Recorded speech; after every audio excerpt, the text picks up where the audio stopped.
I stood on the other side of that oak door with a check for $1.2 million burning a hole in my pocket, and the deed to a ranch that was bigger than this entire neighborhood.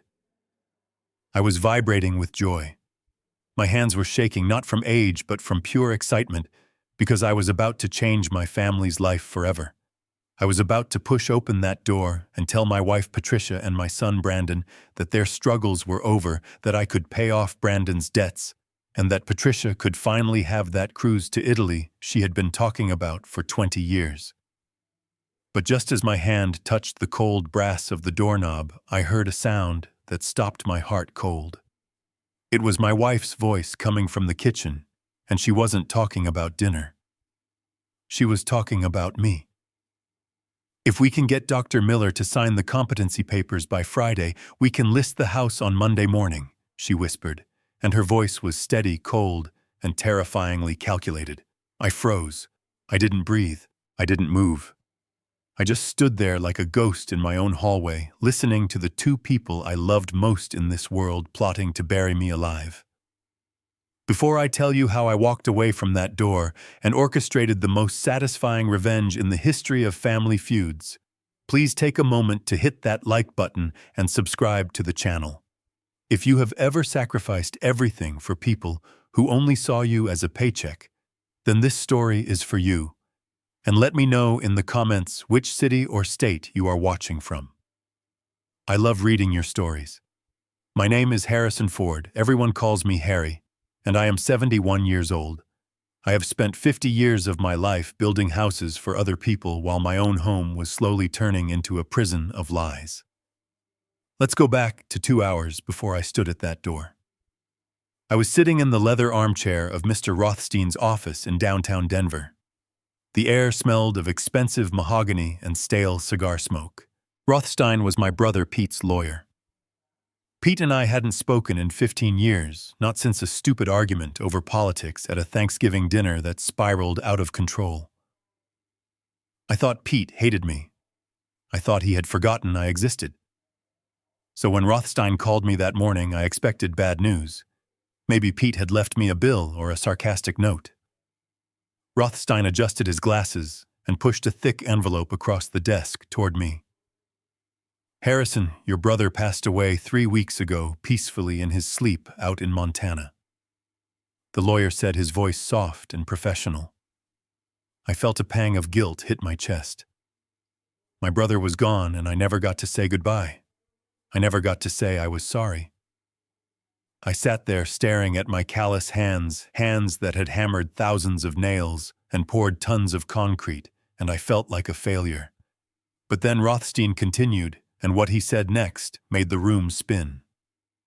"Pete never married Harry. He never had children. He lived for his land. And in his last will and testament, he left everything to you. He said you were the only one who knew the value of hard work." I looked up, my eyes wide.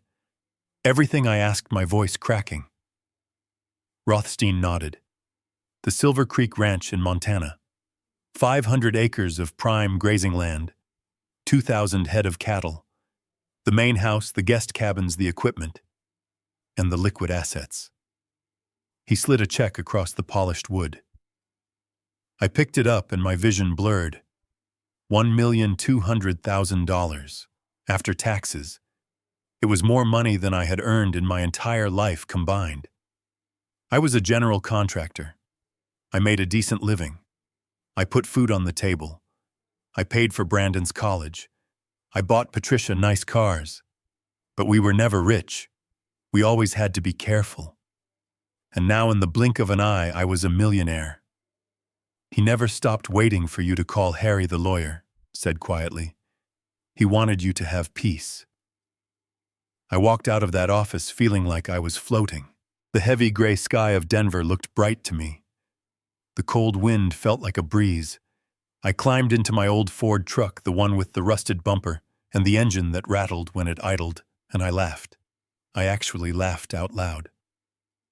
I thought about Brandon. My son was 40 years old and drowning in debt. He called it bad luck in the real estate market, but I knew it was gambling and bad investments in cryptocurrency. He owed people money, scary people, I had been losing sleep wondering how to help him without losing our retirement savings. Now I could write a check and save his life. I thought about Patricia. We had been married for 45 years. She always complained that our house was too small, that the neighborhood was getting too loud, that she wanted to see the world. Now I could give her the world. I drove home with tears in my eyes. I felt redeemed. I felt like the hero of my own movie. I decided to surprise them. It was only 2 in the afternoon. Usually I didn't get home until 5. I parked my truck 2 blocks away so they wouldn't hear the engine.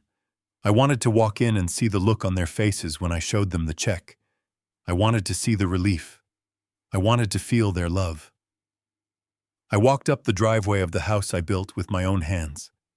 I remembered laying the bricks for the porch. I remembered planting the oak tree that now shaded the front window.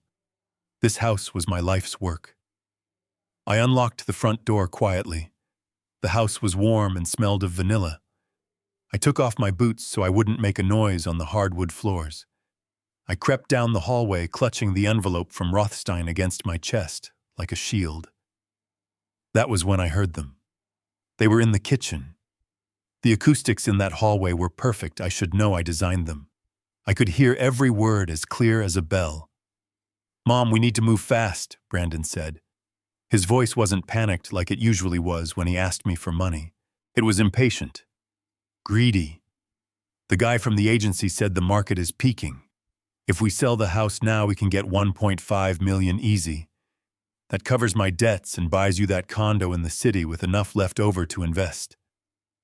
I frowned. Sell the house? This was our home. Where would I live? Then Patricia spoke and her voice chilled my blood. "I know, honey. But your father is stubborn. He will never agree to sell. He is obsessed with this place. He thinks he is going to die here." "Well, he is right about the dying part." Brandon laughed a cruel short sound. "Just not here." "Have you talked to Dr. Miller?" "Yes," Patricia replied. "I told him Harry has been forgetting things, leaving the stove on, getting lost driving home. I exaggerated a bit, but Miller is your friend. He will sign the affidavit. Once we have the power of attorney, we can place him in Sunny Meadows by the end of the month." Sunny Meadows. My knees almost buckled. Sunny Meadows wasn't a retirement home. It was a state-funded warehouse for the indigent and the forgotten.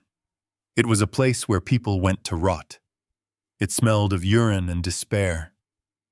I had visited a friend there once and swore I would never set foot in there again.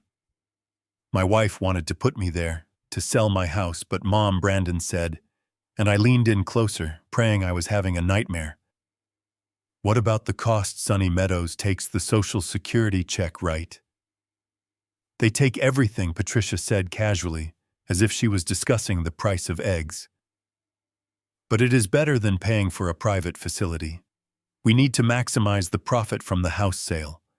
Harry won't know the difference. He is just an old man who stares at the TV all day. He had a good run. It is our turn now." I felt a physical pain in my chest, sharp and jagged. I wasn't senile, I wasn't sick. I was 71, but I was strong. I still worked part-time. I still managed the garden. I still did the taxes. They were inventing a sickness to steal my life.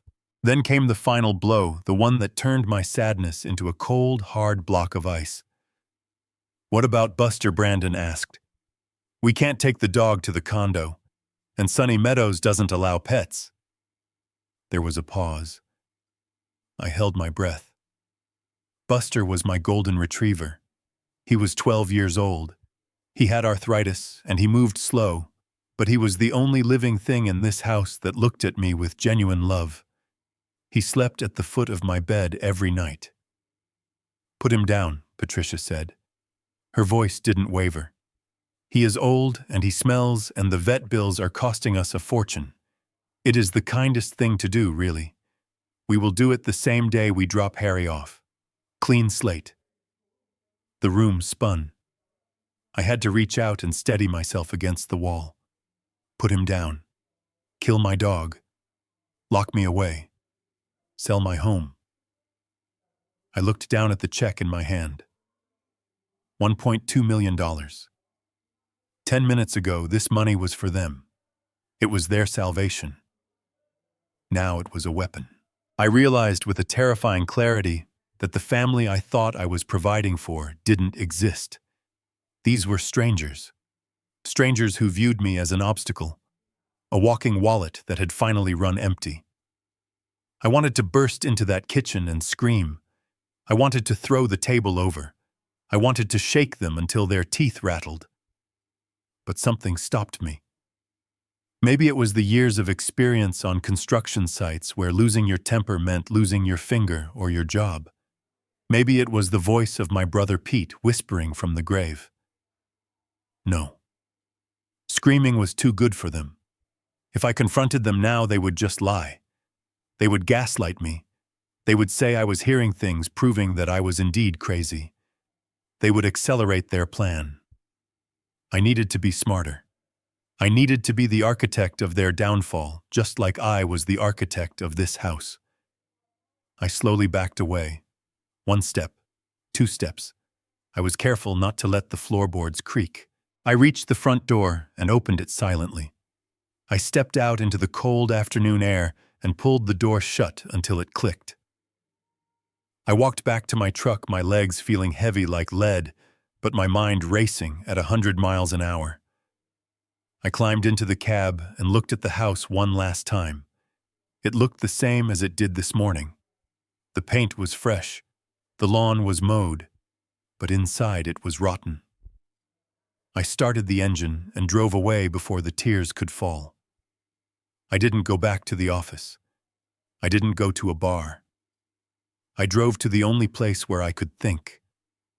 I drove to the cemetery to visit Pete's empty plot since he was buried in Montana.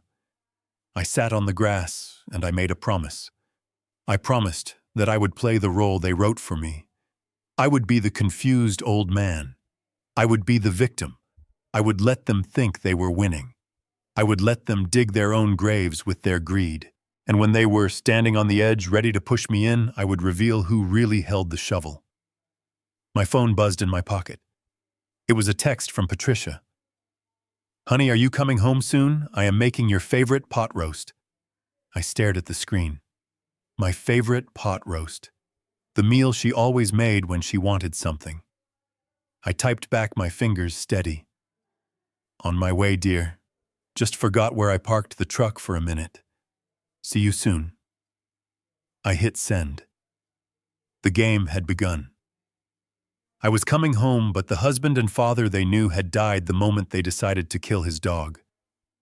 The man coming home was a stranger with $1 million and a heart of stone.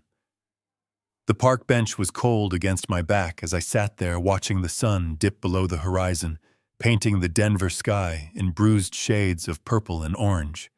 I had my phone pressed to my ear, my hand trembling not from the chill in the air, but from the rage boiling in my veins. "Mr. Rothstein, I need you to do something for me," I said, my voice surprisingly steady. "I need you to keep the inheritance a secret. Just for a little while." Silence stretched on the line before the lawyer cleared his throat. "Harry, is everything all right? You sounded ecstatic when you left my office." I closed my eyes, picturing my wife and son in our kitchen planning my demise. "Everything is fine," I lied. "I just want to surprise them properly. But until I give you the word, nobody knows about the ranch or the money." "Understood." "Understood, Harry." I ended the call and stared at the screen for a moment before slipping the phone back into my pocket. I took a deep breath, inhaling the scent of pine and exhaust fumes, trying to center myself. I had to go back there. I had to walk into the lion's den and pretend I was the lamb they thought I was. I reached up and adjusted the rearview mirror, catching a glimpse of my own reflection. The eyes staring back were tired, lined with 71 years of hard work and harder lessons. But there was a new glint in them now, a cold steel resolve that hadn't been there this morning.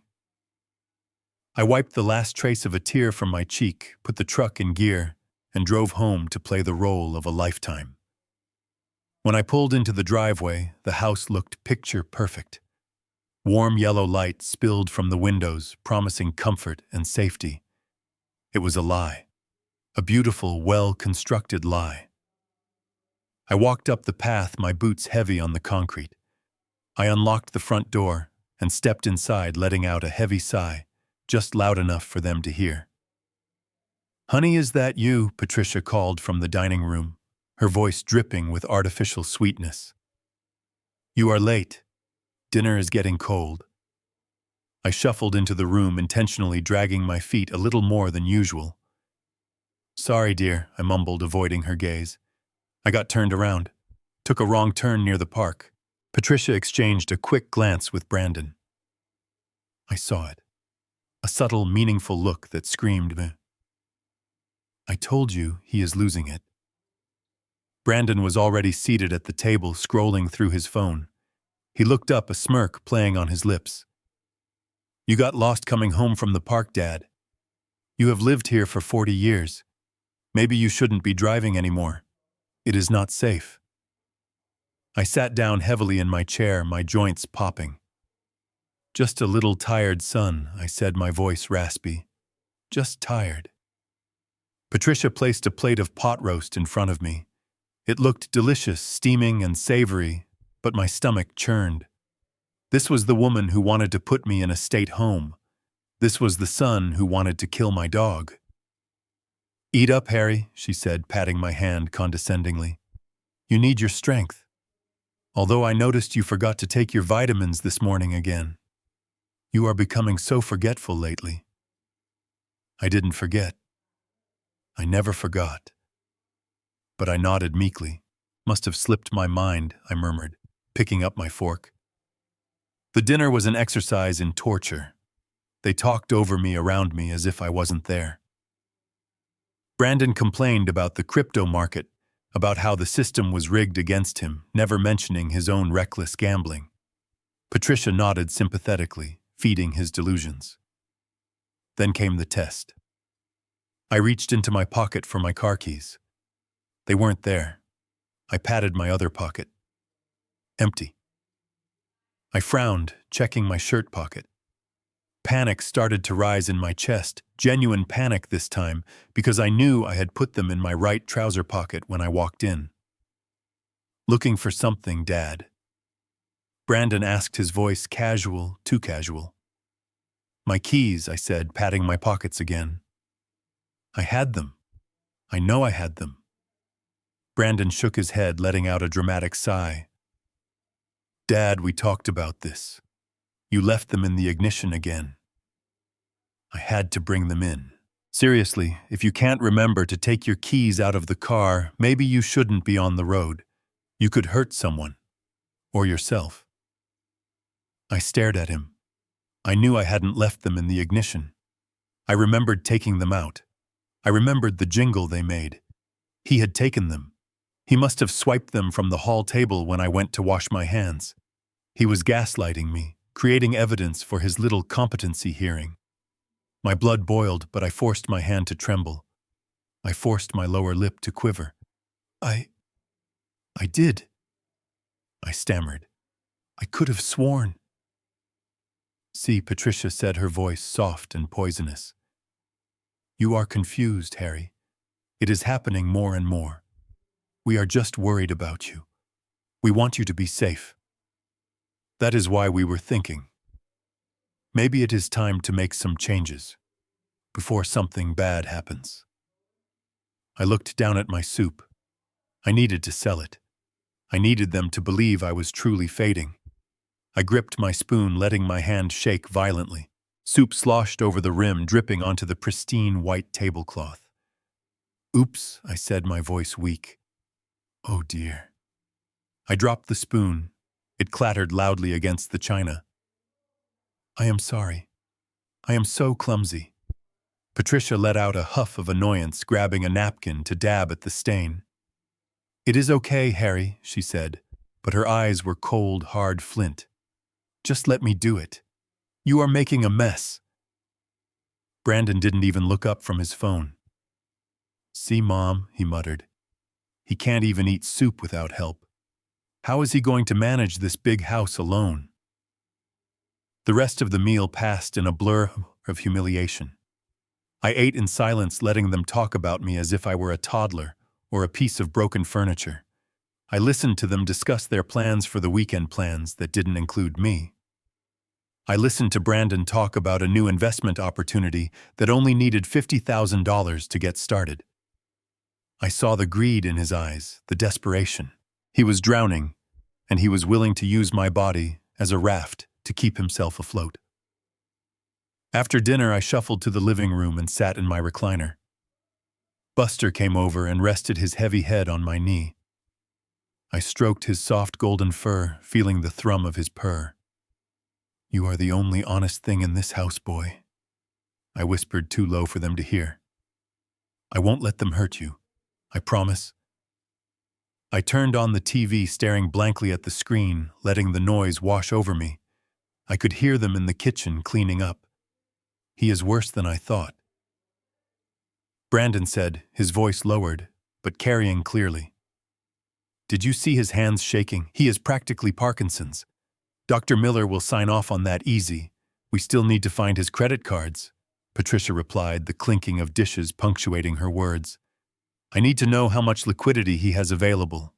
If we are going to pay for the private wing at Sunny Meadows for the first month to make it look good, we need cash." I closed my eyes, feigning sleep. My heart was hammering against my ribs, a frantic drumbeat of betrayal. They weren't just planning to put me away. They were planning to steal every penny I had first. I let my breathing even out, adding a slight snore for effect. The footsteps approached. Soft. Stealthy. I sensed Patricia standing over me. I could smell her perfume, a floral scent that used to make me smile but now made me nauseous. She stood there for a long time, just watching me. I wondered what she was thinking. Did she feel any guilt? Did she remember the vows we took for better or for worse? Or was she just calculating how much I was worth dead versus alive? I felt her hand slide gently into the inside pocket of my jacket, which was draped over the arm of the chair. Her fingers were deft, practiced. She pulled out my wallet. I kept my eyes shut, listening to the soft rustle of leather. She was going through my cards, checking my ID, probably looking for cash too. I felt a profound sense of violation. This was the woman I had shared a bed with for 4 decades. The woman I had built a life with. And here she was, robbing me in my own living room while she thought I slept. The wallet slid back into my pocket. Her footsteps retreated. I waited until I heard the stairs creak, signaling she had gone up to bed. Then I opened my eyes. The room was dark, illuminated only by the flickering blue light of the television. I looked around at the photos on the mantelpiece. Pictures of us on vacation. Pictures of Brandon graduating college. Pictures of a happy family. It was all a sham. A facade built on a foundation of sand. I reached into my pocket and pulled out my wallet. Everything looked the same. But everything had changed. I wasn't just a husband or a father anymore. I was a target. But they had made a fatal mistake. They thought the target was asleep. They didn't know the target was wide awake and armed with a weapon they couldn't even imagine. I stood up, my joints protesting, but my resolve harder than ever. I walked to the window, looking out at the dark street. Tomorrow, the war would truly begin. They wanted a confused old man, fine. I would give them one. I would give them the performance of a lifetime. And while they were busy watching the show, I would be pulling the strings that would bring their whole world crashing down. I patted Buster's head one last time and headed upstairs to sleep in the bed next to the stranger who was plotting my end. I had to rest. I needed my strength. Because tomorrow I had a pill to fake and a trap to set. The next morning I woke up feeling like my head was stuffed with cotton wool. My limbs felt heavy as if gravity had doubled overnight, and there was a metallic taste in my mouth that toothpaste couldn't wash away. Sunlight streamed through the curtains, but it didn't look bright. It looked gray and washed out. For a moment, I panicked. thinking maybe I really was sick. Maybe my age was finally catching up to me, just like they said. But then I remembered the dinner. I remembered the stolen keys. I remembered the wallet, and a cold knot of suspicion tightened in my stomach. Patricia walked into the bedroom carrying a tray with a glass of orange juice and my weekly pill organizer. She was smiling that same tight, practiced smile she had worn at dinner. "Good morning, sleepyhead," she chirped, setting the tray on the nightstand. "You slept late. It is almost 10 o'clock. Here, take your heart medication. You know Dr. Miller says consistency is key." She popped the lid of the Tuesday compartment and tipped a small blue pill into her palm. I stared at it. I had been taking heart medication for 10 years. It was always a white oval tablet. This one was round and a shade of blue that reminded me of bruised skin. "Did the doctor change my prescription?" I asked, keeping my voice groggy. "It looks different." Patricia didn't miss a beat. "Oh yes, I forgot to tell you," she said, smooth as silk. "The pharmacy called yesterday. They switched suppliers. It is the generic version of the same medicine. Same effect, just a different color. Here, open up." She held the pill to my lips like I was a baby. A grown man, a man who had built skyscrapers and bridges, being fed like an invalid. I looked into her eyes, searching for a trace of the woman I married. The woman who nursed me back to health when I broke my leg in '98. The woman who cried when we lost our first dog. But that woman was gone. In her place was a stranger who viewed me as an expiration date. I opened my mouth and let her place the pill on my tongue. It tasted bitter. Bitter like betrayal. "Make sure you swallow it all down," she said, handing me the juice. I took a sip of the juice and threw my head back, feigning a swallow. But I didn't swallow. I tucked the pill between my cheek and my gum, a trick I learned from a documentary about prison inmates. I gulped the juice down loudly, making a show of it. "Good boy," she said, patting my cheek. "I will go start breakfast. You rest a bit more. You look pale." As soon as she left the room and I heard her footsteps fade down the stairs, I scrambled out of bed. My heart was pounding, not from illness, but from adrenaline. I rushed to the bathroom and spat the blue pill into a tissue. I stared at it, trembling. This wasn't medicine. This was a weapon. I got dressed faster than I had in years. I needed answers, and I knew exactly where to get them. I wrapped the tissue carefully and put it in my shirt pocket right over my heart. I grabbed my spare set of car keys from the bottom of my sock drawer, the ones I had hidden years ago for emergencies, and crept down the back stairs. I slipped out the side door, avoiding the kitchen where Patricia was humming to herself. I got into my truck and peeled out of the driveway before anyone could stop me. My hands gripped the steering wheel so hard my knuckles turned white.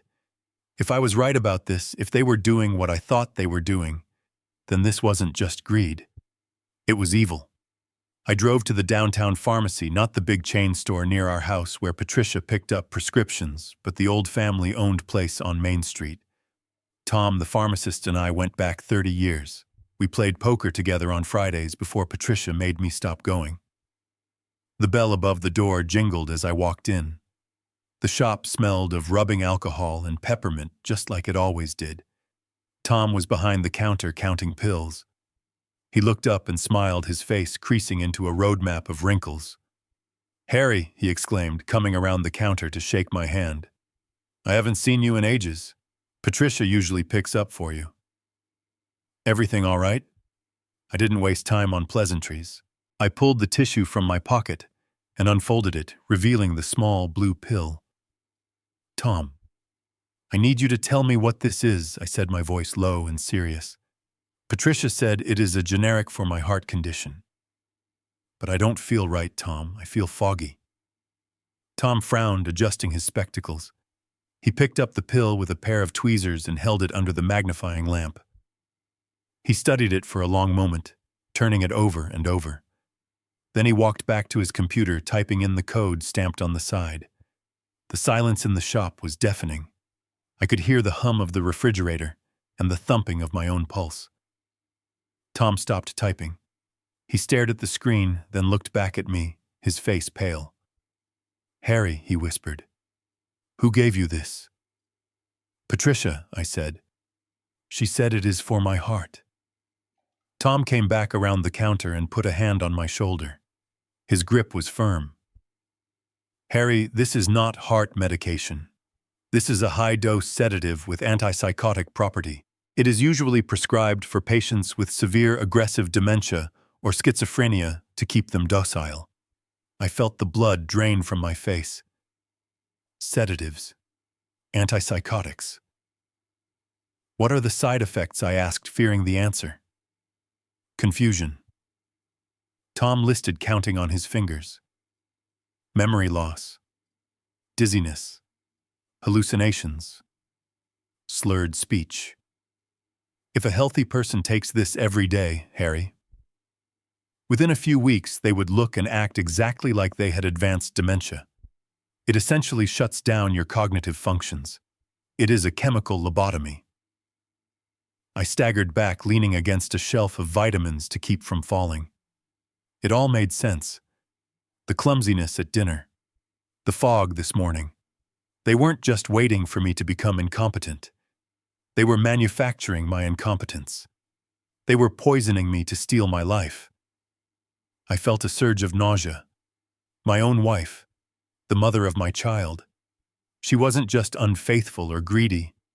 She was a monster. She was willing to destroy my mind, wiping away my memories of my parents, my brother, my life, just to get her hands on a condo and a cruise ticket.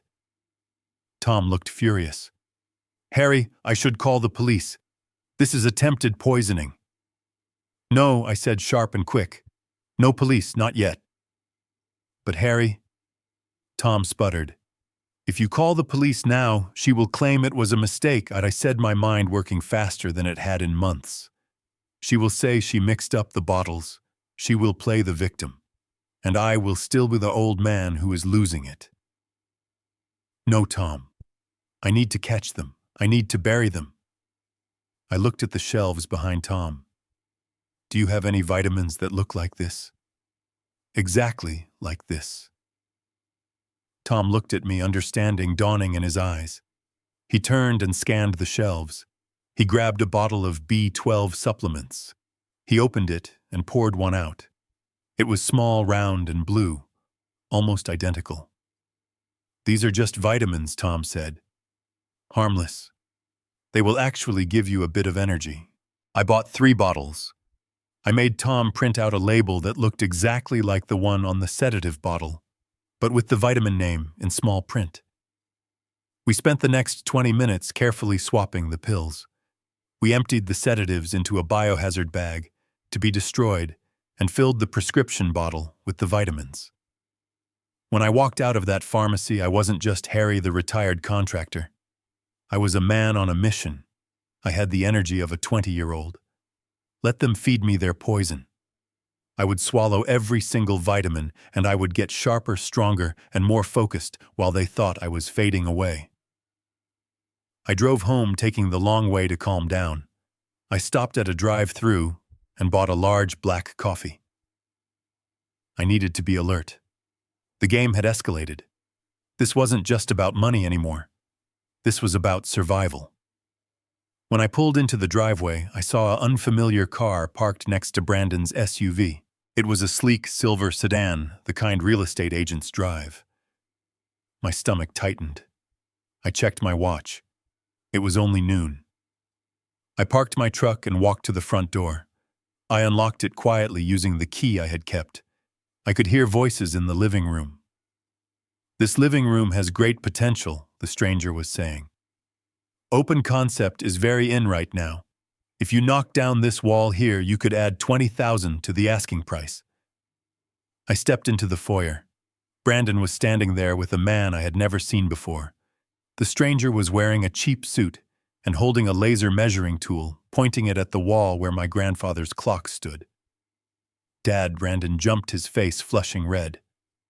You are back early. Where did you go?" Mom was worried. I looked at the stranger, then at the laser tool, then back at Brandon.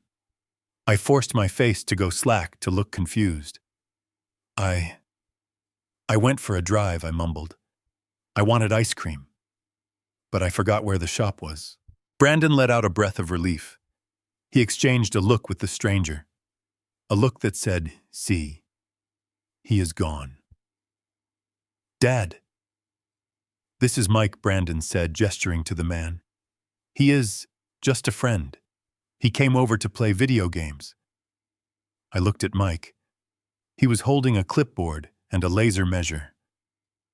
"Since when did you need a laser to play video games? Since when did video game friends wear cheap suits and smell like desperation?" "Hello, Mike," I said, extending a trembling hand. "Nice to meet you." Mike shook my hand, his grip limp and dismissive. "Nice to meet you too, sir." "What is that gadget?" I asked, pointing to the laser. "Is it a controller?" Mike laughed, a nervous, condescending chuckle. "Something like that, sir. Just showing Brandon some new tech." I shuffled past them, heading for the stairs. "I will just go rest," I said. "My head feels funny." As I climbed the stairs, I heard Mike whisper, "You were right. He is totally out of it. We can have this place listed by Monday." I reached the top of the landing and paused out of sight. I clenched my fists. Monday. They thought they had until Monday. They thought they were dealing with a senile old man who couldn't tell a laser measure from a joystick. I went into the bathroom and locked the door. I pulled the bottle of vitamins out of my pocket. I looked at myself in the mirror. My eyes were clear. My jaw was set.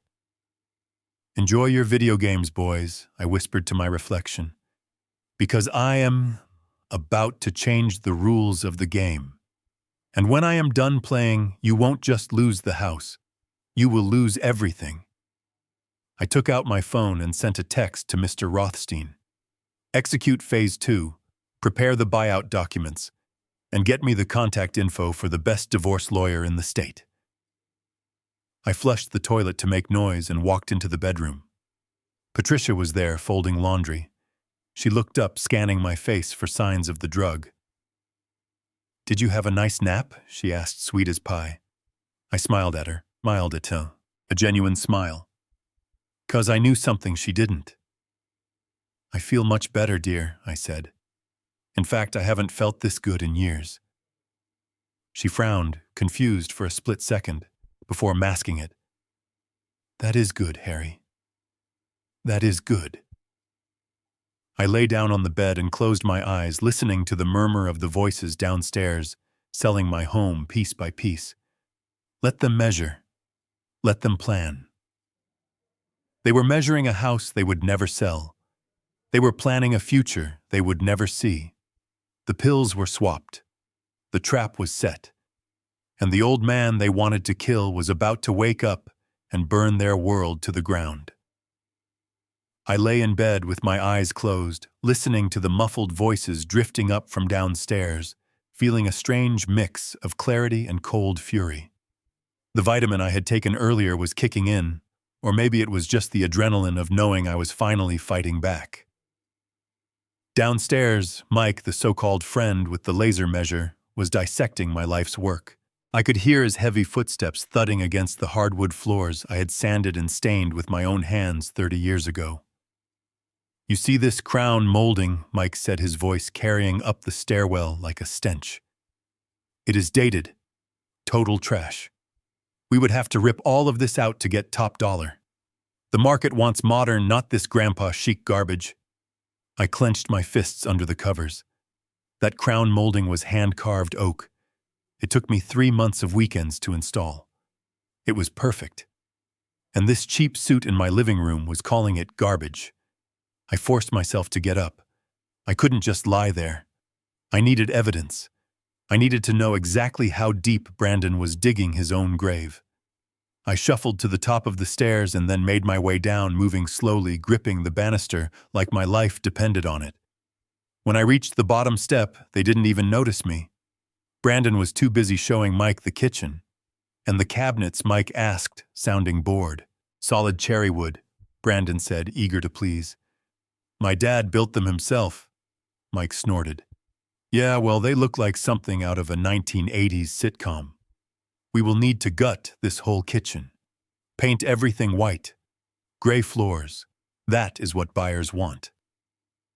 I walked into the room, my slippers shuffling on the floor. Oh, hello again, I said, my voice sounding thin and confused. Are you still playing video games? Brandon spun around, annoyance flashing across his face. Dad, I told you Mike is helping me with a project. Why don't you go watch TV in the den? We are busy. I looked at Mike. He was running his hand over my countertop with a look of disgust. Nice cabinets, I said quietly. Mike didn't even look at me. He just kept talking to Brandon. Look, if we gut the kitchen and the 2 bathrooms, I can offer you $1.1 million. Cash. Fast closing. 1.1, Brandon said, his eyes widening. That is lower than I thought. I was hoping for 1.5. 1.5 is a fantasy, buddy. Mike laughed. Not with this old junk inside. And not with, complications. He jerked his head toward me. Complications. That is what I was. A complication. Brandon lowered his voice, but I heard him clearly. Don't worry about the complication, he said. By next week, he won't be here. I am working on the power of attorney paperwork. Once Dr. Miller signs off on his mental state, I will have full control. He is going to a facility. A nice, quiet one. A nice, quiet one. He meant Sunny Meadows, the place where people went to die alone. I felt a surge of rage so powerful I almost dropped my act. I wanted to grab Brandon by the collar and throw him out of the house. I wanted to tell him I had more money in my pocket right now than he had ever seen in his life. But I swallowed the anger down. It tasted bitter like bile. I walked over to the den and sat in my recliner. I picked up the remote, but I didn't turn on the TV. Instead, I pulled my phone out of my pocket and hit record. I set it face down on the side table. The conversation in the kitchen continued. They were discussing timelines, discussing how quickly they could get a dumpster to throw away my belongings. We can probably get a dumpster here on Tuesday, Mike said. Toss all the furniture, the clothes, the personal items. Nobody wants that stuff. Yeah, Brandon agreed. Mom and I already went through the attic. There is nothing valuable up there. Just old photo albums and Dad's tools. We can toss it all. My tools. My father's tools. The hammer that built this house. Trash to them. Suddenly I heard a yelp, a sharp, pained sound that cut through me like a knife. It was Buster. I spun around in my chair. Mike was standing near the hallway, and Buster was limping away, whimpering. Stupid mutt, Mike grumbled, wiping his shiny dress shoe on the carpet. He drooled on my Ferragamos. Brandon didn't say a word. He didn't defend the dog. He didn't check to see if Buster was okay. He just laughed nervously. Sorry, Mike. Like I said, he is old. We are getting rid of him soon, too. Getting rid of him. That was the moment. That was the moment the last tiny ember of love I had for my son was extinguished. I watched Buster limp over to me and hide behind my legs, trembling. I reached down and stroked his head, my hand shaking with fury. I looked at Mike. I memorized his face, the slicked back hair, the cheap cologne, the cruel eyes. I swore to myself right then and there that he would never buy this house. In fact, I would make sure he never bought a house in this town again. I stayed in that chair for another hour, listening to them haggle over the price of my life. I recorded every word, every insult, every plan to defraud me. Finally, Mike left. We have a deal then, he said, shaking Brandon's hand at the door. I will have the papers drawn up. As soon as you get that power of attorney, we sign. Done, Brandon said. Consider it done. When the door closed, Brandon turned and looked at me. For a second I thought I saw guilt, but it was just calculation. "Dad," he said, walking over, "you look tired. Why don't you take another nap?" I looked at him, really looked at him. I saw the weakness in his chin, the greed in his eyes. He was a small man, a hollow man. "Maybe I will, son," I said slowly. "Maybe I will."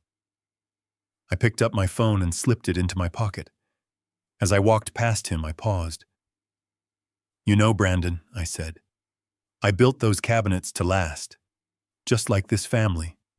It is a shame when things start to rot from the inside." He frowned. "What are you talking about, Dad?" I just smiled a vacant, senile smile. "Nothing. Just thinking about wood." "Good night, son." I went upstairs and locked my bedroom door. I pulled out my phone and checked the recording. It was crystal clear. Every word. Then a text message popped up on the screen. It was from Mr. Rothstein. "Phoenix Holdings is officially incorporated, Harry. The bank accounts are active. We are ready to move when you are." I stared at the screen. Phoenix Holdings. The bird that rises from the ashes. It was fitting. They thought they were burning me down. They didn't know I was fireproof. I texted back, "I am ready. Buy the debt. Buy it all." And Rothstein, "Yes, Harry. Make sure the interest rate is unforgiving." I put the phone down and looked at Buster, who was curled up on the rug. "We are going to be okay, boy," I whispered. "We are going to be just fine. But they are going to wish they never met us."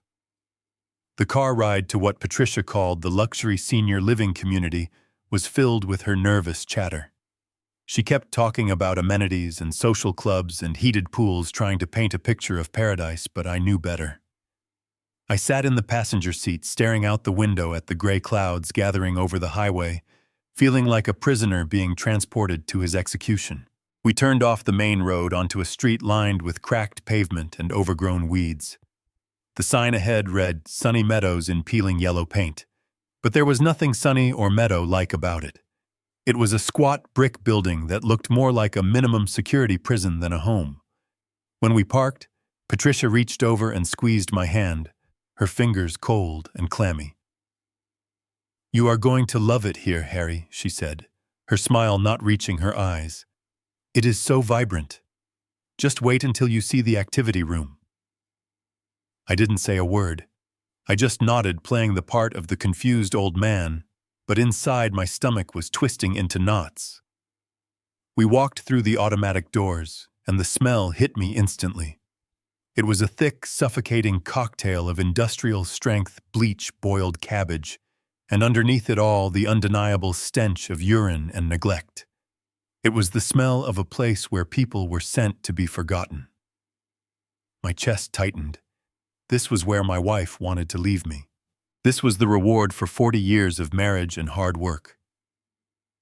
A woman in scrubs sat behind a reception desk that was cluttered with files. She didn't look up when we approached.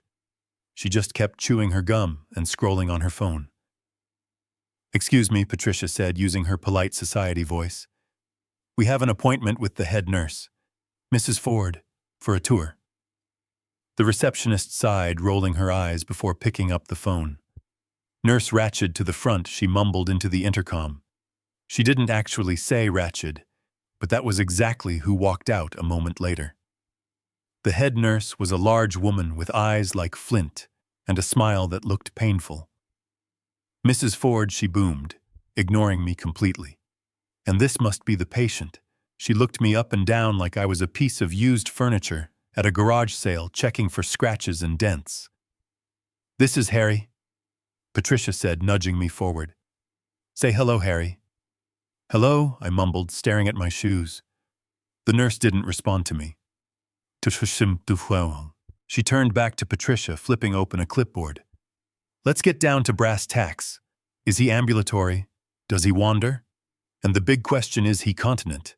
If we have to change diapers, that is an extra $500 a month." I felt the blood rush to my face. I was standing right there, I was wearing a suit. I had built this town, and here they were discussing my bathroom habits like I was a broken toddler. I wanted to shout that I could run a marathon if I wanted to, that my bladder was just fine, thank you very much, but I held my tongue.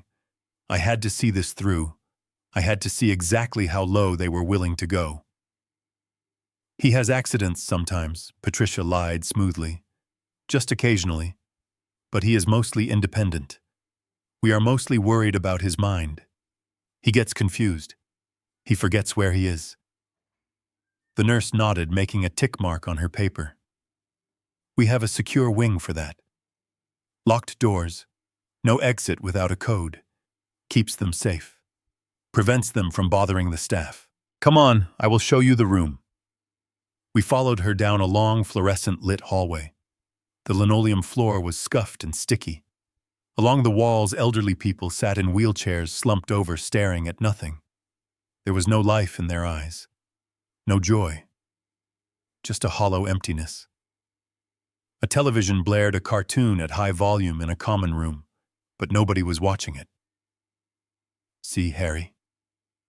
Patricia whispered, pointing to a group of men sitting around a table sleeping. Look at all the friends you will make. You guys can play cards. I looked at the table. One of the men had drool running down his chin. Another was mumbling to himself, arguing with a ghost. Friends. She called this hell a place for friends. The nurse stopped at room 302 and pushed the door open. This would be a standard semi-private, she said. The room was tiny, cramped, and depressing. There were 2 hospital beds separated by a thin beige curtain. The walls were bare. The window looked out onto a brick wall and a dumpster.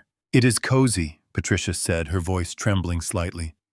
Don't you think it is cozy, Harry? It is small, I said, my voice barely a whisper. Well, you don't need much space, the nurse cut in. Just a bed and a nightstand. We encourage families not to bring too many personal items. They just get lost or stolen. Stolen, she admitted it openly. We walked back toward the lobby, passing the cafeteria where trays of gray, unrecognizable mush were being set out for dinner. I felt sick. Physically sick. This wasn't a care facility. This was a warehouse for the unwanted. And then I saw him. Sitting in a wheelchair near the nurse's station was a man I recognized. It took me a moment because he had lost so much weight, his skin hanging off his bones like loose fabric. But those ears, I knew those ears. It was Frank Miller. He used to be the foreman on my construction crew back in the 90s. Frank was a bull of a man, loud, strong, full of life.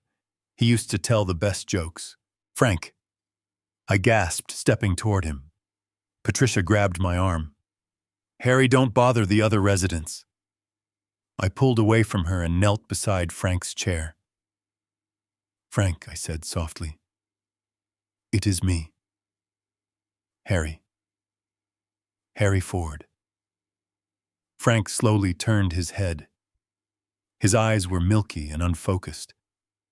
He looked at me, but he didn't see me. He just let out a low moan and rocked back and forth. His shirt was stained with food. He smelled like he hadn't been bathed in days. Is he a friend of yours? The nurse asked, sounding bored. He doesn't talk much. Family stopped coming about 6 months ago. Check's still clear, though, so he stays. I stared at Frank, the man who once lifted a steel beam by himself, now reduced to a check that cleared. This was my future.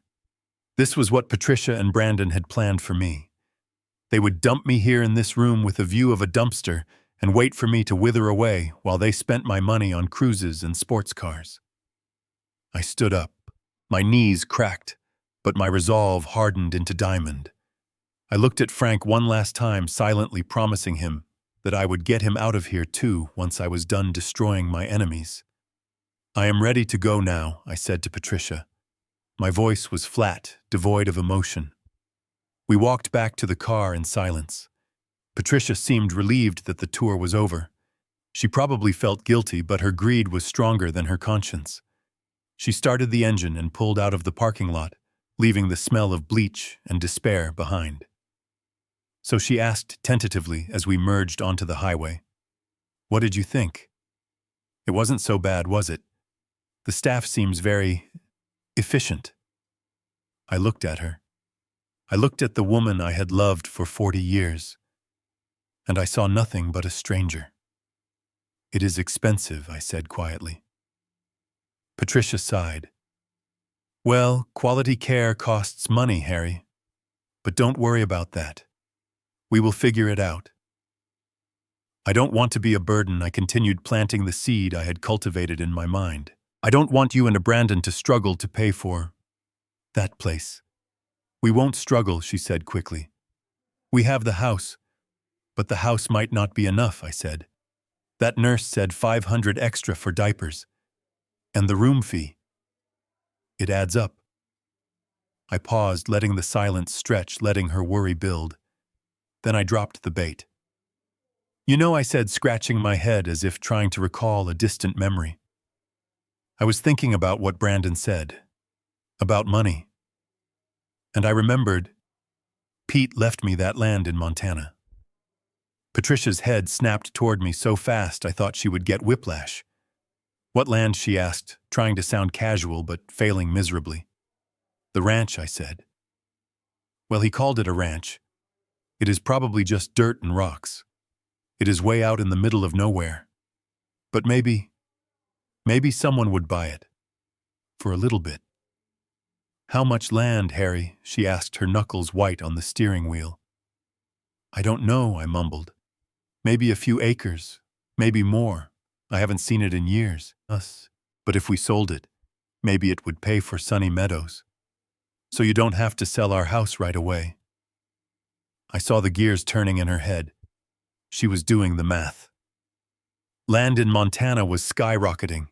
Even a bad plot could be worth something. And if she could get me to sign it over before she locked me up, she would have the house and the land. Double the profit. Her eyes lit up like high beams on a dark road. "That is a wonderful idea, Harry," she said, her voice dripping with sudden affection. "Why didn't you mention this before?" "I forgot," I said, shrugging. "I forget a lot of things lately." "Well, don't you worry," she said, reaching over to pat my leg. "We will look into it. We will take care of everything. In fact, maybe we should go see it, just to assess the value, before, you get settled." I turned back to the window, hiding the cold smile that was forming on my lips. She had taken the bait. Hook, line, and sinker. She thought she was leading a lamb to the slaughter, but she was walking straight into the wolf's den. "Yes," I said softly, closing my eyes. "Let's go see it. Let's go to Montana." The car sped down the highway, moving us closer to the end of the line. But she didn't know that the end of the line wasn't Sunny Meadows. It was Silver Creek. And waiting at Silver Creek wasn't a nursing home bed. It was a reckoning. The silence in the kitchen was thick enough to cut with a knife when we got back from that house of horrors they called a nursing home.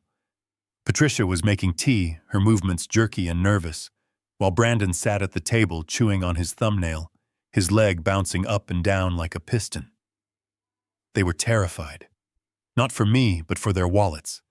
They had done the math during the drive home and realized that even with my Social Security checks, the cost of keeping me in that facility would eat into the profits from selling the house.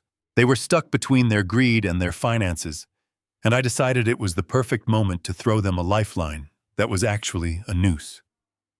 I sat down slowly, feigning the stiffness of old age, and looked at them with wide, innocent eyes.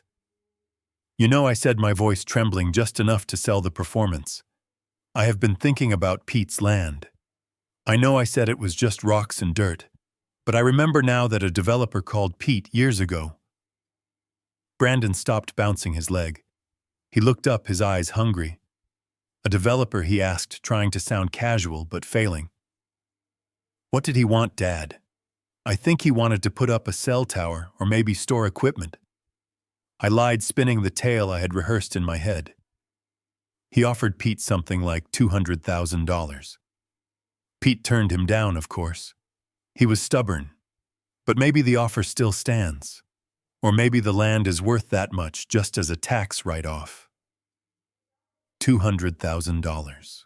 I saw the number land in the middle of the table like a grenade. For Brandon, that was 40% of his debt. It wasn't everything, but it was enough to keep the loan sharks from breaking his legs for another few months. For Patricia, it was the down payment on the condo she wanted. Brandon looked at his mother, a silent communication passing between them. Then he looked back at me, and for the first time in months he smiled. A real, genuine smile. The kind of smile a predator gives when the wounded gazelle stops running. "Dad." "That is amazing," he said, his voice dripping with sudden warmth. 200 grand is serious money. If we sell that land, we could easily afford the best care for you. You wouldn't have to worry about a thing. Patricia rushed over and placed a mug of tea in front of me. Her hands were shaking. "Oh, Harry, that is wonderful news," she gushed, smoothing my hair back. "See, I told you everything would work out. We just need to go up there and sign the papers. We can find a local agent in Montana to list it for quick sale." I took a sip of the tea, hiding my expression behind the steam. It was sickening how quickly I transformed from a burden into a golden goose. 5 minutes ago, I was trash to be discarded. Now I was dad again. Now I was honey. All it took was the promise of a little cash. "We should go now," Brandon said, standing up, his energy manic. "We should drive up there. It is a long drive, but if we leave in an hour, we can be there by tomorrow morning. We get the deed, we find an agent, and we get the ball rolling. The market moves fast, Dad. We can't wait." I acted confused. Now I asked, blinking. "But I am tired, Brandon. And it is so far." "We will drive you, Dad," Patricia said, massaging my shoulders. "You can sleep in the back of the SUV. We will make a nice bed for you with blankets and pillows. It will be an adventure, just like the old days. Remember our road trips to Yellowstone?" I remembered. I remembered driving for 12 hours while they slept in the back, complaining every time I stopped for gas. I remembered paying for everything. I remembered being the chauffeur, the bank, and the servant. "Okay," I said softly, "if you think it is best." "It is best," Dad, Brandon said, clapping me on the shoulder hard enough to rattle my teeth. "Trust me. This is going to save us. I mean, save you." He rushed out of the room to pack his bag, pulling his phone out to text someone, probably his bookie, telling them money was on the way. Patricia bustled upstairs to pack my things, humming a happy tune. I sat alone in the kitchen and pulled out my phone. It was time for the second part of the plan. I opened the secure messaging app Rothstein had installed for me. They took the bait, I typed. "We are leaving for Montana in an hour. Execute the purchase of the debt, now." I watched the 3 dots dance on the screen. A moment later, a confirmation came through. "Transaction complete, Harry. Phoenix Holdings now owns the entirety of Brandon's debt, including the high-interest accumulation. We also bought the lien on his car. You effectively own him." I stared at the message. I felt a strange cocktail of emotions. Power, sadness, finality. My son, my own flesh and blood, was now my debtor. He owed me $500,000, and he didn't even know it. He thought he was driving to Montana to fleece a senile old man. He didn't know he was driving his new landlord, his new bank manager, and his judge, jury, and executioner. I stood up and walked to the window. Outside, the wind was picking up, stripping the last dead leaves from the oak tree. Winter was coming. It was fitting. I went upstairs to pack. I didn't need much. Just a change of clothes and the bottle of vitamins that looked like sedatives.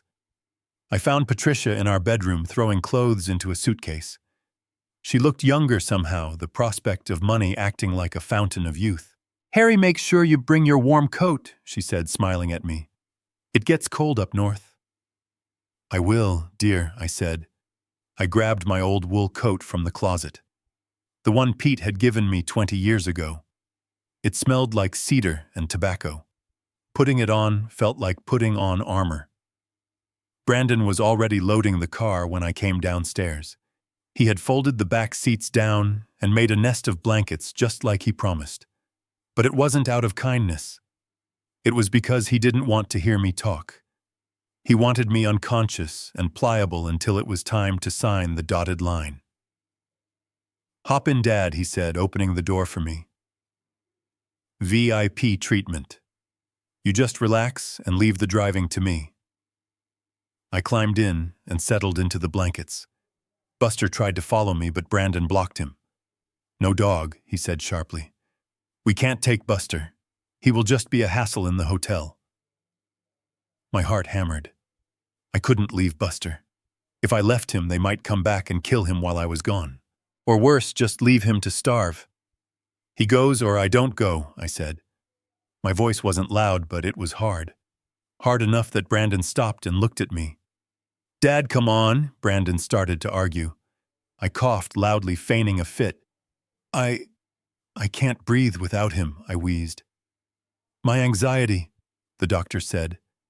Patricia intervened, coming out of the house with her makeup bag. "Oh, let him take the dog, Brandon," she snapped. "We need him happy. We need him cooperative. Just put a sheet down so the dog doesn't shed on the leather." Brandon cursed under his breath, but he grabbed a towel and threw it over the blankets. "Fine. Get in, Mutt." Buster scrambled in beside me, licking my face. I buried my hand in his fur, holding on to him like an anchor. We were safe. For now. We pulled out of the driveway as the sun began to set. Brandon was driving fast, too fast for the residential streets, but I didn't say anything. He turned on the radio, blasting classic rock. He started whistling along to the music, drumming his fingers on the steering wheel. He looked so happy, so confident. He thought he had solved all his problems. He thought he was the smartest man in the room, manipulating his senile father and his desperate mother. He had no idea that the man in the back seat watching him through the rearview mirror held the deed to his soul. I closed my eyes and listened to him whistle. It was a cheerful tune. The kind of tune a man whistles when he is walking to the gallows, but thinks he is walking to the bank. "Are you comfortable back there, Harry?" Patricia asked from the front seat, turning around to check on her investment. "I am fine, dear," I mumbled. "Just sleepy." "Go to sleep, Dad," Brandon called out over the music. "Dream about all that money." I didn't answer. I just stroked Buster's head and stared at the back of Brandon's neck. I wasn't dreaming about money. I was dreaming about justice. And as the city lights faded behind us and the dark highway stretched out ahead, I knew that by the time this road trip was over, only one of us would be left standing. The bait was taken. The hook was set. Now all I had to do was reel them in. 10 hours in a sealed metal box can tell you more about a person than 10 years of Sunday dinners. The confinement of that SUV moving through the pitch-black Wyoming night acted like a pressure cooker, stripping away the thin veneer of civility my family had been wearing. I lay in the back seat, curled under a scratchy wool blanket, with Buster's head resting heavy and warm on my ankle. I feigned sleep, breathing in a steady rhythm, but my ears were tuned to every frequency in the front seat.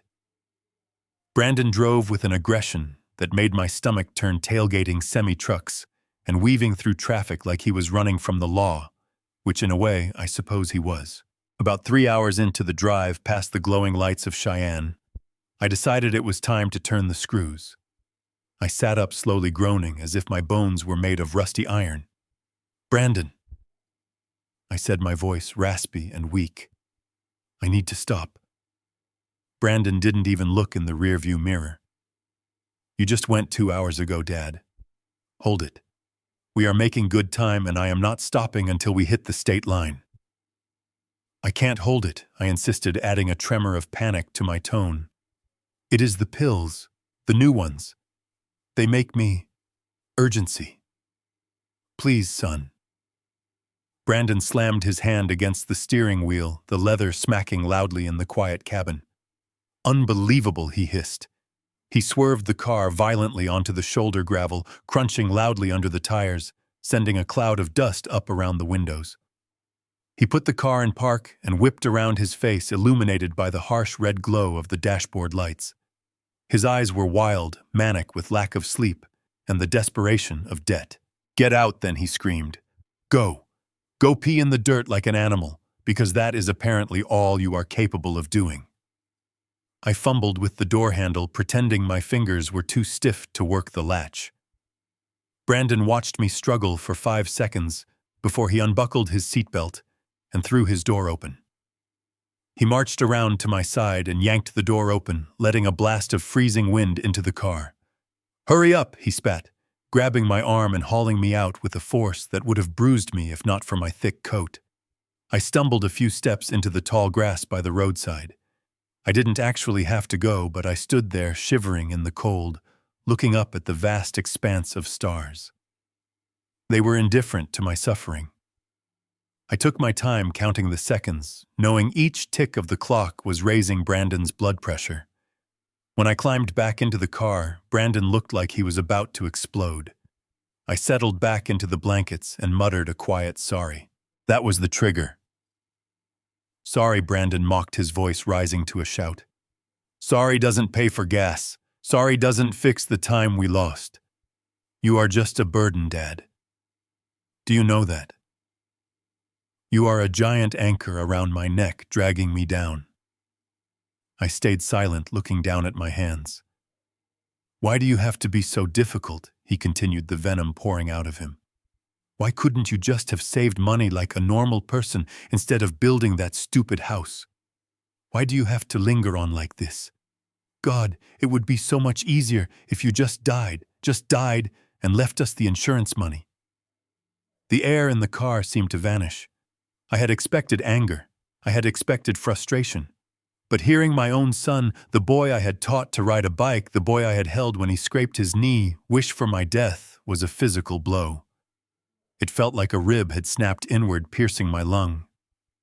I looked at the back of Patricia's head. Surely she would say something. Surely she would tell him that was too far, that he couldn't speak to his father that way. Patricia turned slightly, but she didn't look at me. She looked at Brandon. "Brandon, calm down," she said, her voice sharp but devoid of empathy. "You are going to give yourself a migraine. And stop screaming at him. If you stress him out too much, he might have a stroke or a heart attack right here in the car." For a second, I thought she cared. "And if he dies before we get to Montana," she continued, her voice dropping to a whisper that was louder than a scream, "she can't sign the deed. We need him alive and lucid enough to hold a pen, Brandon. Keep your eyes on the prize. We can deal with the burden later." She wasn't defending her husband. She was protecting her asset. She was worried that if I died tonight, the paperwork would get complicated in probate court. I felt a tear slide down my cheek, hot and stinging. It wasn't a tear of sadness anymore. It was a tear of pure, unadulterated clarity. Any lingering doubt, any small voice in my head, saying maybe I was being too harsh, was silenced forever. I slid my hand into my pocket and felt the cold metal of my phone. It had been recording since we left the last gas station. I had it all. The verbal abuse, the wish for my death, the conspiracy to keep me alive only long enough to rob me. "I am sorry," I whispered again, playing my part to the bitter end. "I am sorry I am such a trouble." "Just shut up," Brandon grumbled, putting the car back into gear and peeling out onto the highway. "Just go to sleep, and don't wake up until I tell you to." The rest of the night was a blur of asphalt and heartache. I lay there listening to the hum of the tires and the rhythm of Buster's breathing. My dog was the only creature in this vehicle with a soul. I thought about the days when Brandon was little, how he used to wait by the window for my truck to pull in. I thought about Patricia on our wedding day, how she promised to love me in sickness and in health. They were dead. Those people were dead. The man driving this car and the woman in the passenger seat were body snatchers wearing the skins of my family.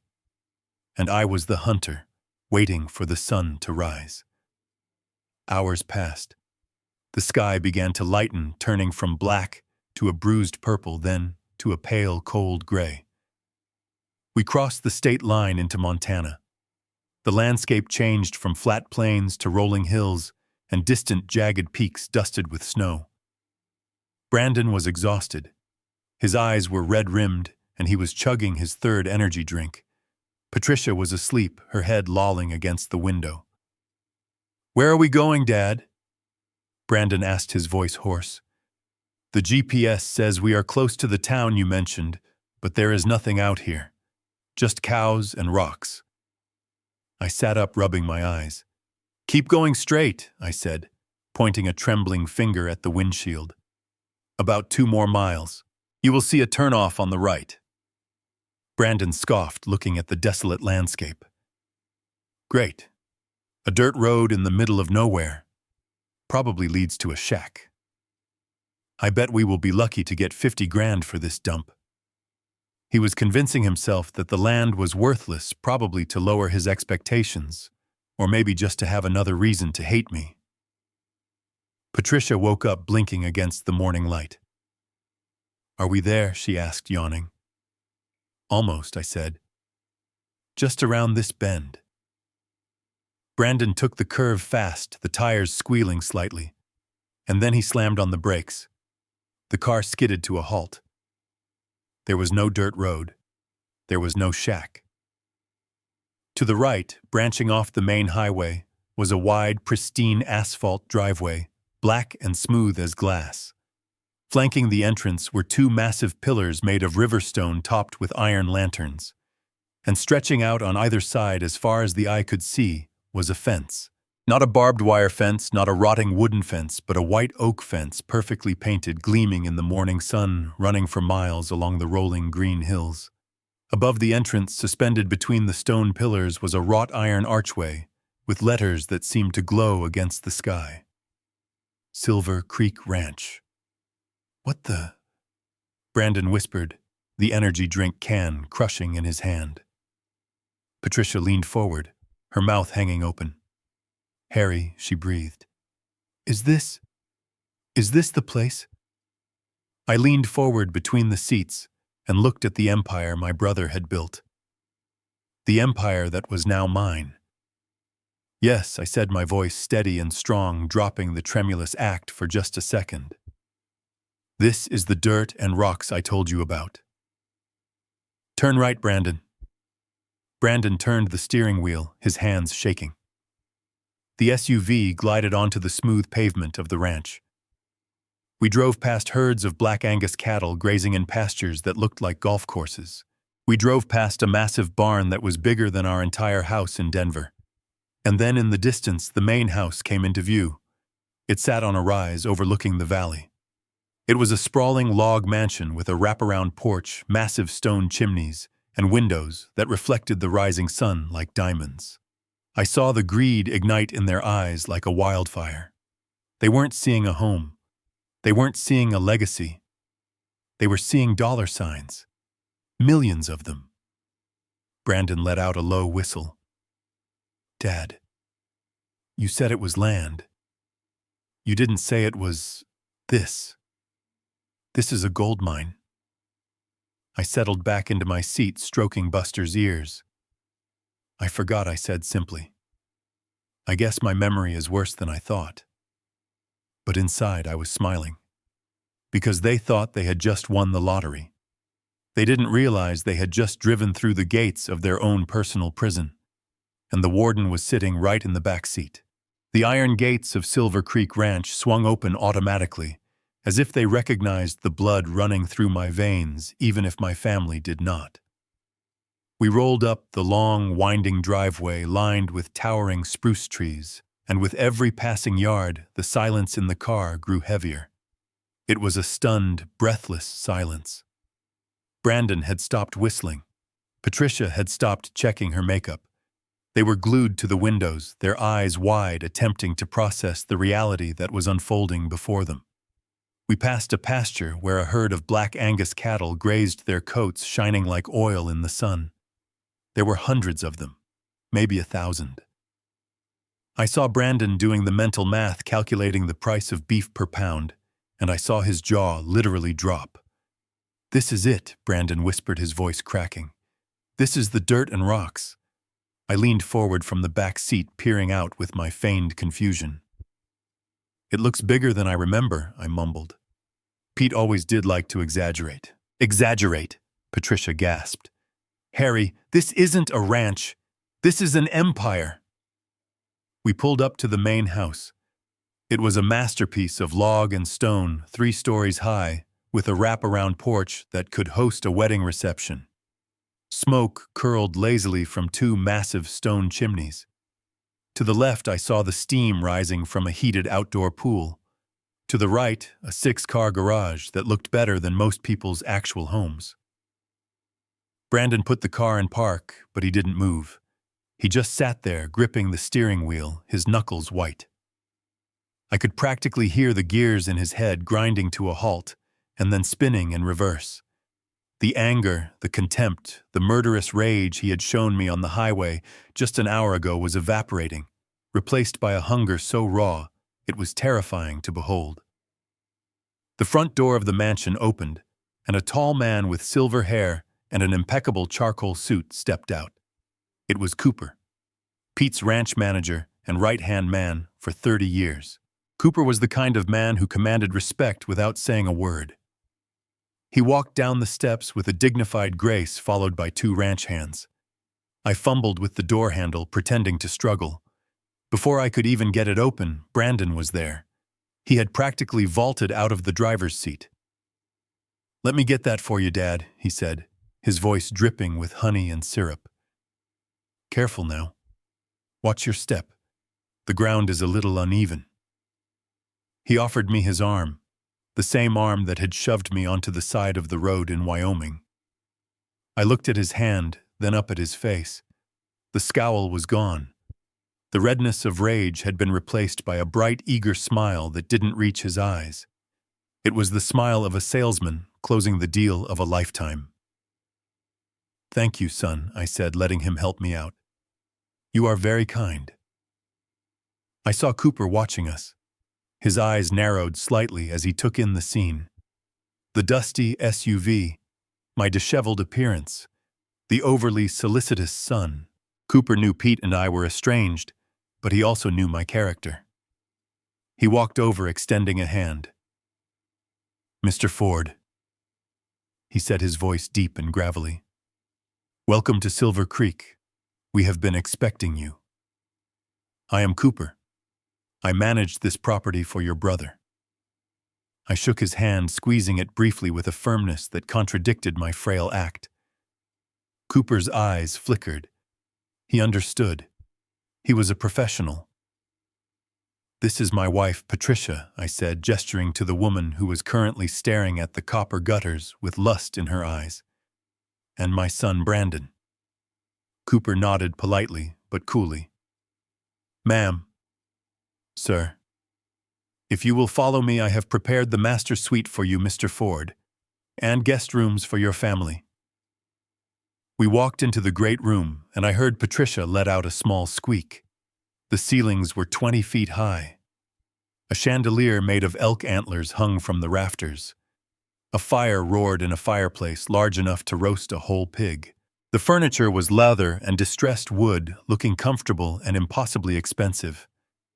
"This is incredible," Brandon said, walking around touching things like he already owned them. He ran his hand over a leather armchair. "Dad, do you have any idea what this place is worth?" I sank onto a sofa, letting out a weary sigh. "I don't know, son. Pete never talked about money. He just liked his cows." Brandon laughed, a loud, boisterous sound that echoed off the timber walls. "Just liked his cows. That is funny, Dad. You are funny." I looked at him.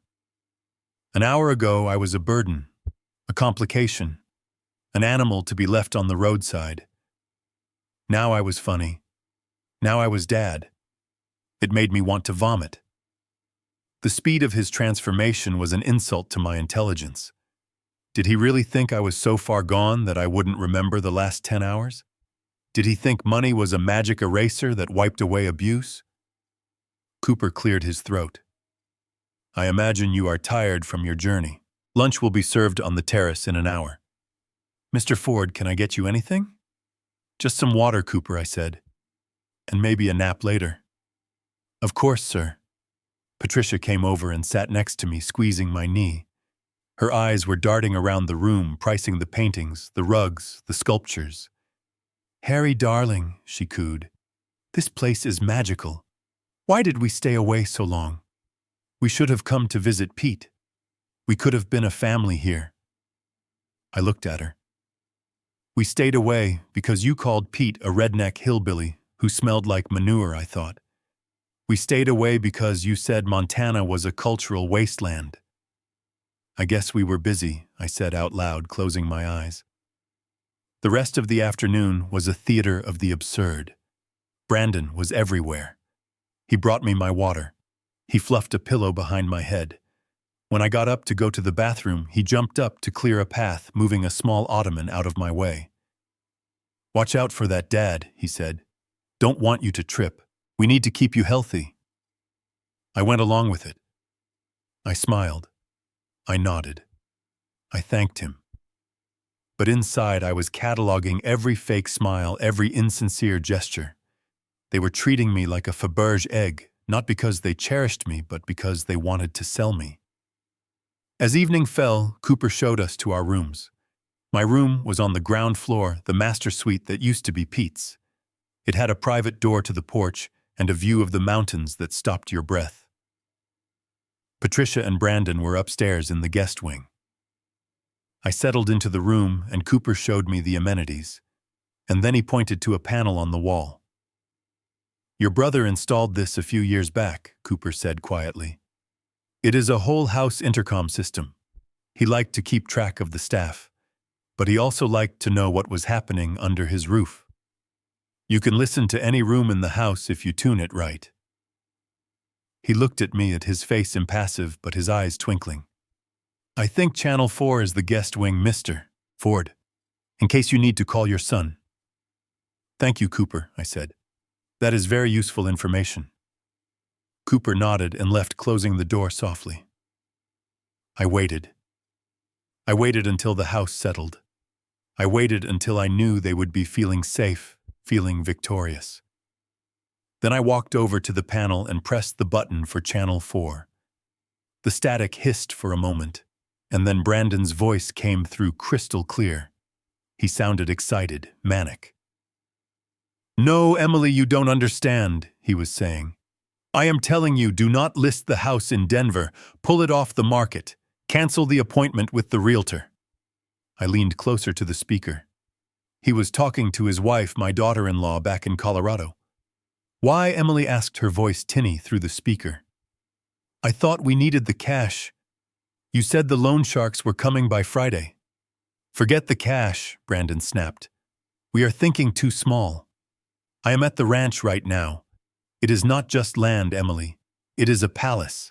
It has to be worth 10 million easy, maybe 20 with the livestock and the equipment. 20 million, Emily screeched. Yes, 20 million, Brandon hissed. So listen, the plan has changed. We are not selling this place.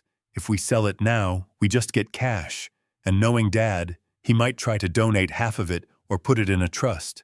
No, we need the asset. What do you mean? Emily asked. I mean, I am going to get him to transfer the deed, Brandon said, his voice dropping to a conspiratorial whisper. I am going to play the good son. I am going to wait on him hand and foot. He is already eating it up. He is so senile he forgot I screamed at him in the car. I am going to convince him that running this place is too much stress for him. I will tell him to put it in my name so I can manage the burden for him. And then Emily asked. And then we own it, Brandon laughed, a cold, cruel sound. We own the ranch. We own the cattle.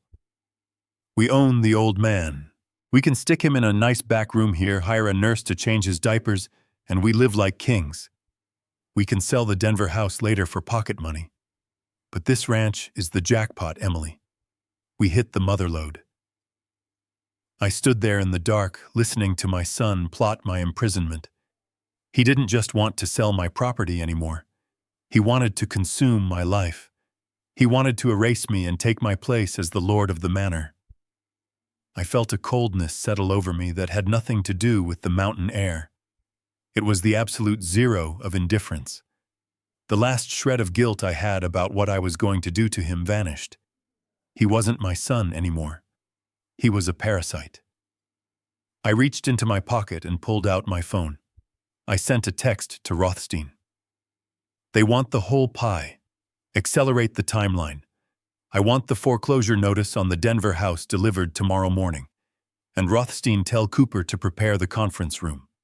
We are going to have a family meeting after breakfast. I turned off the intercom and walked out onto the porch. The stars were bright above Silver Creek. Somewhere up there, Pete was laughing. I took a deep breath of the crisp air. Sleep well, Brandon, I whispered to the wind.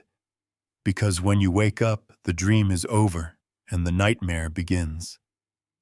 The next morning, the sun rose over the mountains, painting the snow-capped peaks in shades of pink and gold. But inside the mansion, the atmosphere was thick with artificial cheer and deadly intent. I walked into the dining room wearing my old flannel shirt and the confused expression that had become my armor. The table was set for a feast. There were silver platters of steak and eggs, fresh fruit, and pastries that smelled of cinnamon and greed.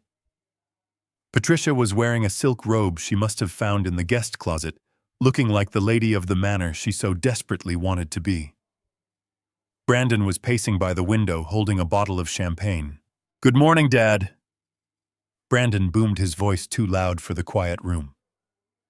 "Look who is up. The man of the hour, come sit down. We are celebrating." I shuffled to the chair at the head of the table, allowing Cooper to pull it out for me. "Celebrating?" I asked, blinking rapidly. "What are we celebrating?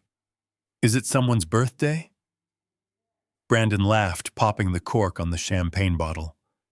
The sound echoed like a gunshot. "No, Dad. It is not a birthday. It is a new beginning. For all of us. We are celebrating the ranch. We are celebrating family." He poured a glass of bubbling gold liquid and placed it in front of me. I stared at it. It was barely 9 in the morning. "Drink up, Harry," Patricia urged, placing a heavy hand on my shoulder. "It will help you relax. You seem so tense lately. And with your new medication, a little wine helps the blood flow." I knew exactly what they were doing. They were trying to mix alcohol with the sedatives they thought I was taking. They wanted me pliable. They wanted me foggy. They wanted a vegetable that could hold a pen. I lifted the glass, my hand trembling. I took a small sip, letting the liquid touch my lips before pretending to take a large gulp. I grimaced. "It is spicy," I said. They laughed. They actually laughed at me. "Just finish it, Dad," Brandon said, refilling the glass before I had even set it down. "It is the good stuff." Uncle Pete had good taste. We ate breakfast in a strange, tense masquerade. Brandon kept refilling my glass every time I took a pretend sip. By the end of the meal, I had poured most of it into the potted fern next to my chair when they weren't looking, but to them I must have looked like I had consumed half the bottle. I let my head loll to the side. I let my eyelids droop. I slurred my words when I asked for the salt. "It is time," Patricia whispered to Brandon. "Do it now before he falls asleep." Brandon nodded. He reached under his chair and pulled out a leather folder. He cleared his throat and stood up, buttoning his jacket as if he were about to address a board meeting. "Dad," he said, his voice taking on a serious, somber tone, "we need to talk about the ranch. We have been looking over the operations and, honestly, it is a lot of work. There are taxes, there are payrolls, there are regulations. It is a nightmare of paperwork." I blinked at him, trying to focus my eyes. Paperwork, I mumbled. I hate paperwork. Exactly, Brandon said, moving closer. And we don't want you to worry about that. You are retired. You should be enjoying the view, not worrying about cattle feed prices. So Mom and I came up with a solution. He opened the folder and slid a document across the polished mahogany table. It was thick, printed on heavy legal paper. At the top in bold letters it said, Management Authority Agreement. But I knew contracts. I had written contracts for 30 years. I knew that the title on the first page didn't mean anything. It was the fine print that mattered. And as I squinted at the paper, pretending to struggle with the font, I saw the legal code at the bottom. This wasn't a management agreement. This was a quitclaim deed. If I signed this, I wasn't just giving them permission to manage the ranch. I was transferring full ownership of the land, the house, the livestock, and the assets to Brandon Ford and Patricia Ford. I was signing away my legacy. I was signing away my freedom. Once the ink was dry, they could legally kick me out the front door, and I wouldn't have a leg to stand on. What is this? I asked, poking the paper with a shaking finger. It is just a formality, Harry. Patricia cooed, leaning in close so I could smell the champagne on her breath. It just gives Brandon the power to pay the bills for you. So you don't have to stress. We will handle everything. You just live here and be happy. And be quiet, I added in my head. And die quickly. Brandon pulled a gold pen from his pocket. It was a Mont Blanc. I recognized it. I had given it to him for his college graduation. The irony was almost poetic. He was going to use the pen I gave him to steal the inheritance my brother gave me. Just sign right there, Dad, Brandon said, pointing to the line at the bottom. Right next to the X. Then we can go take a nap. You look so tired. I looked at the pen. Then I looked at Cooper, who was standing in the corner by the door. His face was stone, but his hands were clenched into fists at his sides. He knew what was happening. He was ready to step in if I needed him. But I didn't need him. Not yet. I reached out and took the pen. My hand was shaking violently now. A performance worthy of an Oscar. I don't know, I stammered. Maybe I should read it first. Brandon's patience snapped. Just sign the damn paper, Dad, he hissed, slamming his hand down on the table. It is for your own good. Do you want to lose this place? Do you want the government to take it because you forgot to pay a tax bill? Patricia gasped. Brandon, don't shout. He is being difficult, Brandon growled. He is always difficult. Sign it, Dad. Now. I looked at my son. I saw the veins bulging in his neck. I saw the sweat beading on his upper lip. He was so close. He could taste the $20 million.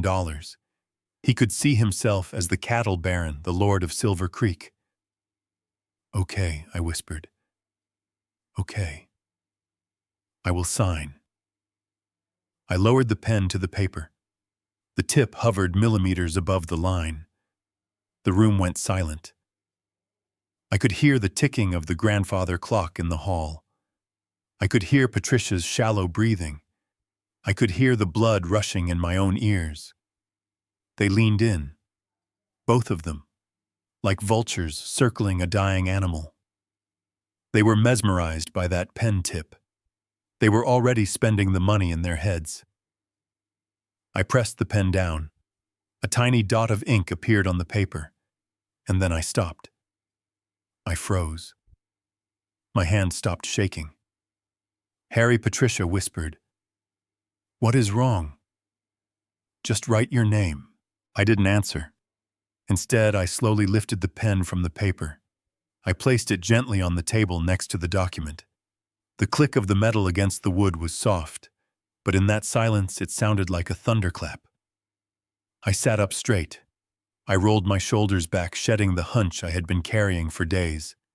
I took a deep breath, inhaling the scent of pine and betrayal. I lifted my chin and looked directly into Brandon's eyes. My eyes were no longer cloudy. They were no longer confused. They were sharp, clear, and burning with a cold blue fire. Brandon frowned. "Dad, what are you doing?" "Pick up the pen." I picked up the document instead. I held it up to the light. "Quitclaim deed." I read aloud, my voice steady, strong, and deep. "A legal instrument used to transfer interest in real property. The grantor terminates any right and claim to the property, allowing the grantee to take full possession." Brandon stumbled back as if I had slapped him. Patricia let out a strangled gasp, covering her mouth with her hand. You can read it," she squeaked. "I can read fine, Patricia," I said, turning my gaze to her own. "I can see fine. And my memory is excellent. For example, I remember you telling me that this was just a management agreement. That is fraud, Patricia. Attempted grand larceny." "Dad." Brandon stammered, his face turning pale. "Dad, you are confused. The pills, the vitamins." I corrected him, reaching into my pocket and pulling out the bottle. "B12. Good for energy, bad for hallucinations. I haven't taken a single one of your blue pills, Brandon." I flushed them all. The silence that followed was absolute. It was the silence of a bomb that had just detonated, but the shockwave hadn't hit yet. They stared at me like I was a ghost, like I had risen from the dead right there at the breakfast table.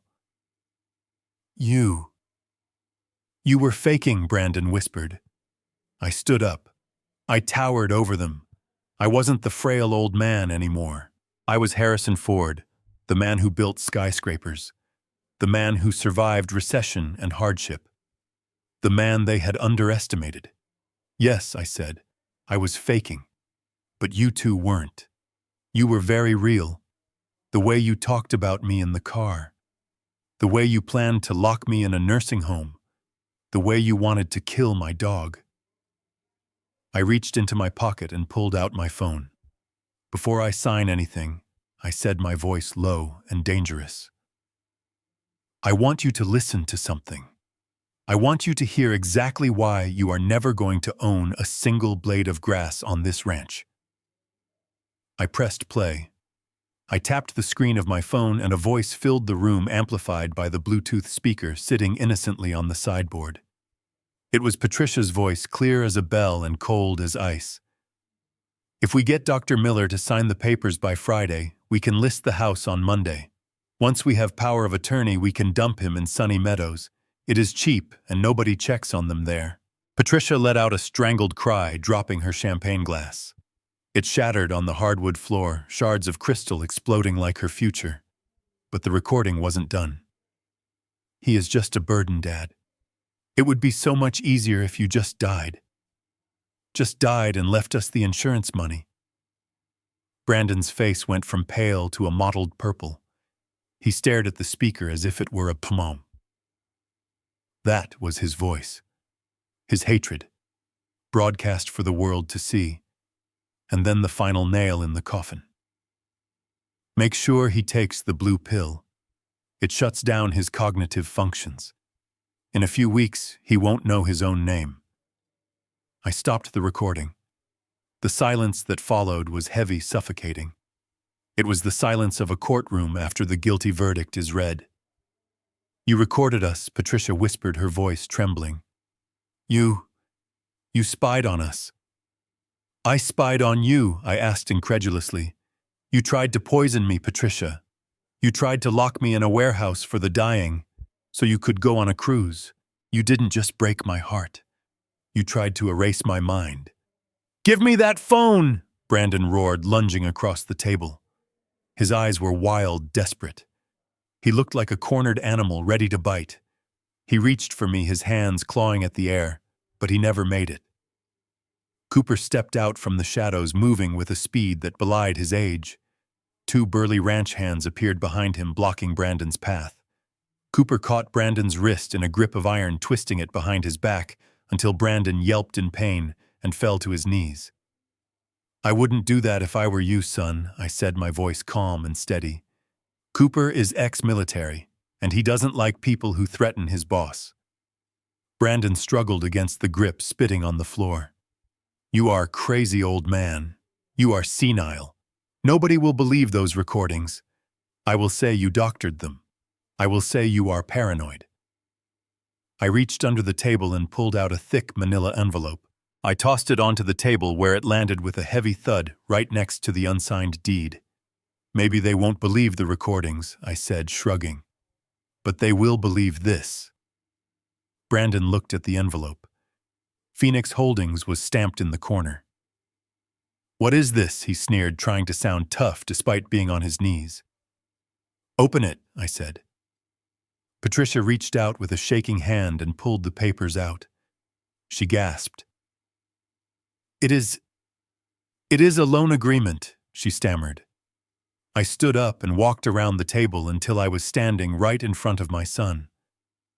"You owe $500,000 to a company called Phoenix Holdings." "Brandon," I said, looking down at him, "you borrowed it from loan sharks to cover your crypto losses. But yesterday, Phoenix Holdings bought your debt. They bought it all. The principal, the interest, the penalties." "So what?" Brandon spat. "So I owe some company. I will declare bankruptcy. You can't touch me." I leaned in closer. "Read the second page, Brandon. Look at the name of the chairman of Phoenix Holdings." He squinted at the paper Patricia was holding. And then his eyes bulged. It was my signature. Harrison Ford. You are Phoenix Holdings," he whispered. "I am," I said. "And as your creditor, I have some bad news. Since you are in default, I exercised my rights this morning. While you were driving me up here thinking you were taking me for a ride, my lawyers were busy." I paused, letting the words hang in the air. "Your house in Denver has been seized," I said. "The locks were changed an hour ago. Your wife Emily is currently standing on the sidewalk with her suitcases. Your car, the one we drove up in it, has been repossessed. A tow truck is on its way to pick it up right now." "No," Brandon screamed, struggling against Cooper's grip. "You can't do that. That is my house." "It was never your house," I said, my voice hardening. "I paid the down payment. I paid the mortgage when you lost your job. It was always my house. And now, it is my asset to liquidate." I turned to Patricia. She was weeping silently, tears streaming down her face, ruining her makeup. "And you," I said. "My wife, my partner." "Harry, please," she sobbed, reaching for my hand. "I was scared. I didn't mean it. He made me do it." "Don't," I snapped, pulling my hand away. "Don't you dare blame him. You were the one who researched the sedatives. You were the one who found the cheap nursing home. You were the one who wanted to kill Buster." I pulled another document from my pocket. "This is a divorce petition," I said, dropping it into her lap. "Citing adultery. Yes, I know about the yoga instructor, Patricia, and attempted bodily harm. I have frozen our joint accounts. You have access to your personal savings, which I believe is about $500. "Harry!" she wailed, falling to her knees beside Brandon. "You can't leave me destitute. I am 65 years old. Where will I go?" I looked at them. My family, the people I had worked for, bled for, lived for. They were on their knees, not in repentance, but in defeat. "I don't know where you will go," I said. "And frankly, I don't care. But you can't stay here." "Get them out," I said to Cooper. "Wait," Brandon shouted as the ranch hands hauled him up. "It is snowing out there. We have no car. We have no money. How are we supposed to leave?" "You can walk," I said, turning my back on them. "It is a long walk to the main road. Maybe the cold air will help you think about what you did." Cooper dragged them toward the door. I heard them screaming, begging, cursing. "Dad, please," Brandon cried. I am your son." I stopped. I turned around one last time. "My son died a long time ago," I said, my voice breaking just a little. "He died the day he decided his father was worth more dead than alive. You are just a stranger who owes me money." Cooper opened the heavy oak doors. A gust of freezing wind blew into the room carrying snowflakes. "Get out," I whispered. They were shoved out onto the porch. The doors slammed shut with a finality that echoed through the house. I heard the lock click. I walked to the window and watched. I saw two figures huddled in their coats trudging down the long driveway into the whiteout. They looked small, insignificant. Buster trotted over and nudged my hand with his wet nose. I knelt down and buried my face in his fur. "It is over, boy," I whispered. "We are safe." I was alone in a mansion that wasn't mine with a fortune I hadn't earned. But for the first time in years, I felt rich. I felt clean. The cancer that had been eating my life was gone. I stood up and poured myself a glass of champagne. I walked to the fireplace and raised the glass to the portrait of my brother hanging above the mantel. "To family, Pete," I said. "The one we choose, not the one we are born with." I drank. It tasted like victory. The days that followed the blizzard at Silver Creek were quiet, but they were the most peaceful days of my life. The storm passed, leaving the ranch blanketed in a pristine white silence that felt like a baptism washing away the toxicity of the past 40 years. But silence has a way of amplifying the truth, and while I sat by the fire with Buster at my feet, the reality of what I had done began to settle in. I had orphaned myself in my 70s. I had evicted my own blood. It was a heavy thing to carry, but then I would remember the voice on that recording, wishing for my death, and the weight would lift, replaced by the steel resolve of a man who finally valued himself. I didn't hear from them for 3 weeks. When I finally did, it wasn't a phone call. It was a legal notification from Mr. Rothstein. The divorce was proceeding uncontested. Patricia had no funds for a lawyer, and the evidence of her infidelity and conspiracy was so overwhelming that no attorney in Denver would touch her case on contingency. She walked away with nothing but her personal effects and a small stipend that would run out in 6 months. I heard through the grapevine, specifically from Tom at the pharmacy, who kept his ear to the ground, that she had moved into a studio apartment above a laundromat on the bad side of town. The high society friends she had desperately tried to impress, the ones she wanted to go on cruises with, dropped her the moment the scandal broke. Without my money to fund her facade, she was of no use to them. She was alone, just as she had planned for me to be. As for Brandon, his fall was even harder. The foreclosure on the Denver house went through swiftly. Phoenix Holdings took possession of the property, and I sold it within a week, using the proceeds to pay off the remaining legitimate debts on the ranch and donating the rest to a local animal shelter. Brandon tried to fight the repossession of his car, but when the tow truck driver showed him the paperwork signed by his new creditor, he collapsed on the sidewalk, weeping. He was bankrupt. His credit was destroyed. His wife Emily left him, taking the kids to her mother's in Arizona. He had lost everything because he tried to take too much. But I wasn't finished with Brandon. He owed me $500,000, and I wasn't going to just write it off. That would be too easy. That would be enabling him again. Instead, I offered him a job. I sent Cooper to find him. Brandon was sleeping on a friend's couch, unshaven and broken. Cooper handed him a one-way bus ticket to Montana and a work contract. It wasn't a management position. It wasn't a desk job. It was a position as a general laborer on the ranch. Minimum wage minus garnishment for his debt. He would shovel manure, he would fix fences, he would feed the cattle in the freezing dawn. If he refused, I would pursue the debt through the courts until he was in jail. He took the ticket. The first time I saw him working, he was mucking out the stables. He looked up at me, his eyes hollow, his face smeared with dirt. He didn't say anything. He didn't call me Dad. He just looked down and kept shoveling. I didn't feel triumph. I didn't feel joy. I felt a quiet satisfaction, that for the first time in his life, my son was learning the value of $1 and the weight of consequence. He was finally becoming a man the hard way. Life at Silver Creek settled into a rhythm. I woke up with the sun not because I had to, but because I wanted to. I spent my mornings riding the fence line, checking on the herd, breathing in air that didn't smell of smog and deception. But the house was big. Too big for one old man and a dog. The guest cabins that dotted the property stood empty, and every time I walked past them, I thought of Frank Miller back at Sunny Meadows staring at a brick wall. One Tuesday morning, I made a decision. I told Cooper to get the big van ready. We drove back to Denver, back to that squat brick building that smelled of bleach and despair.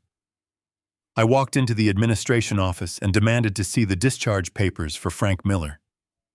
The head nurse, Mrs. Ford, tried to tell me about protocols and payments.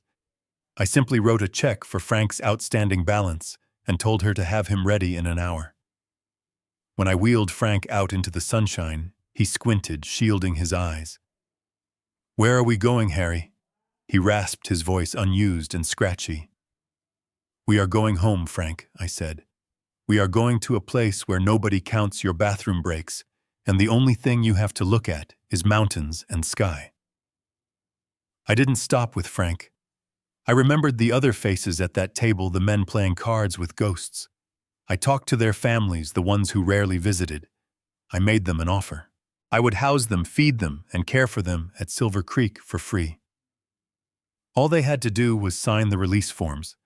They were suspicious at first, thinking I was running a scam, but when they saw the ranch, when they saw the private cabins with wood stoves and porches, they signed so fast their pens blurred. Within a month, Silver Creek wasn't just a ranch. It was a community. I had 5 of us there. Frank Joe, a retired mechanic named Saul, a former teacher named Martha, and me. We weren't inmates. We were roommates. We hired a full-time nurse who actually smiled, and a cook who made meals that tasted like love, not cardboard. We spent our evenings by the fire in the great room. Frank's mind was still slippery, but out here away from the fluorescent lights and the constant schedules, he seemed to find moments of clarity. He would tell stories about the skyscrapers we built, about the time he dropped a hammer 40 stories and it landed in a bucket of paint. We laughed until our sides hurt. We drank whiskey, not the watered-down stuff, but good single malt. We lived. One evening, I was sitting on the porch watching the sunset bleeding purple over the Rockies. Brandon walked by pushing a wheelbarrow full of feed. He stopped when he saw me. He looked tired. His hands were blistered and calloused. He had lost the soft look of a man who lived on credit. He stood there for a long time, just watching me. I didn't say anything. I just sipped my coffee and waited. "The cows are fed," he said, his voice flat. "Good," I replied. "Make sure you check the water trough in the north pasture. It freezes over at night." He nodded. He turned to go, then stopped again. "Dad," he said quietly. I looked at him. "Why?" he asked. "Why didn't you just kick me out? Why make me work here?" I set my cup down.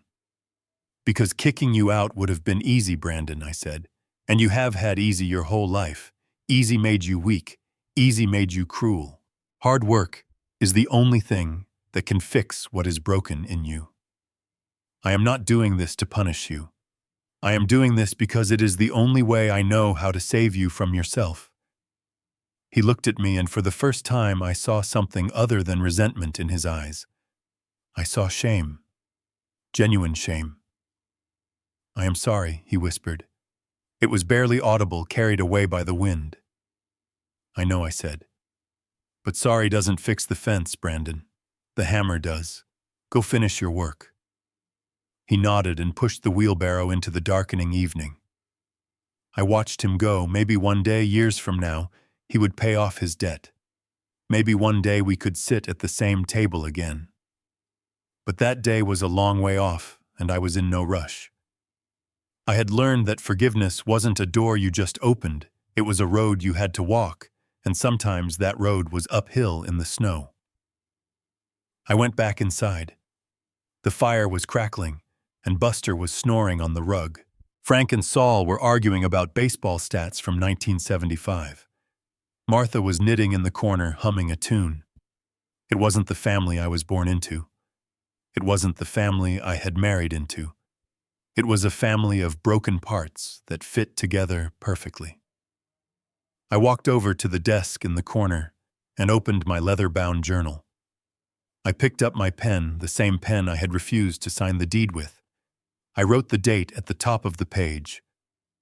Family is not blood. Family are the people who respect you when you have nothing to offer but your company. Family are the people who love you when you are old and slow and forgetful. I spent my whole life building houses for other people, trying to build a home for a wife and son who only saw the walls and not the heart inside them. I lost a wife. I lost a son. I lost the illusion of who I was.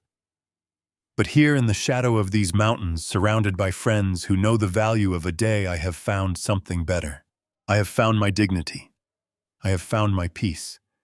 And I have found that the richest man in the world isn't the one with the biggest bank account, but the one who can sleep at night knowing he stood up for himself. I closed the book and ran my hand over the cover. I looked at the old men laughing by the fire.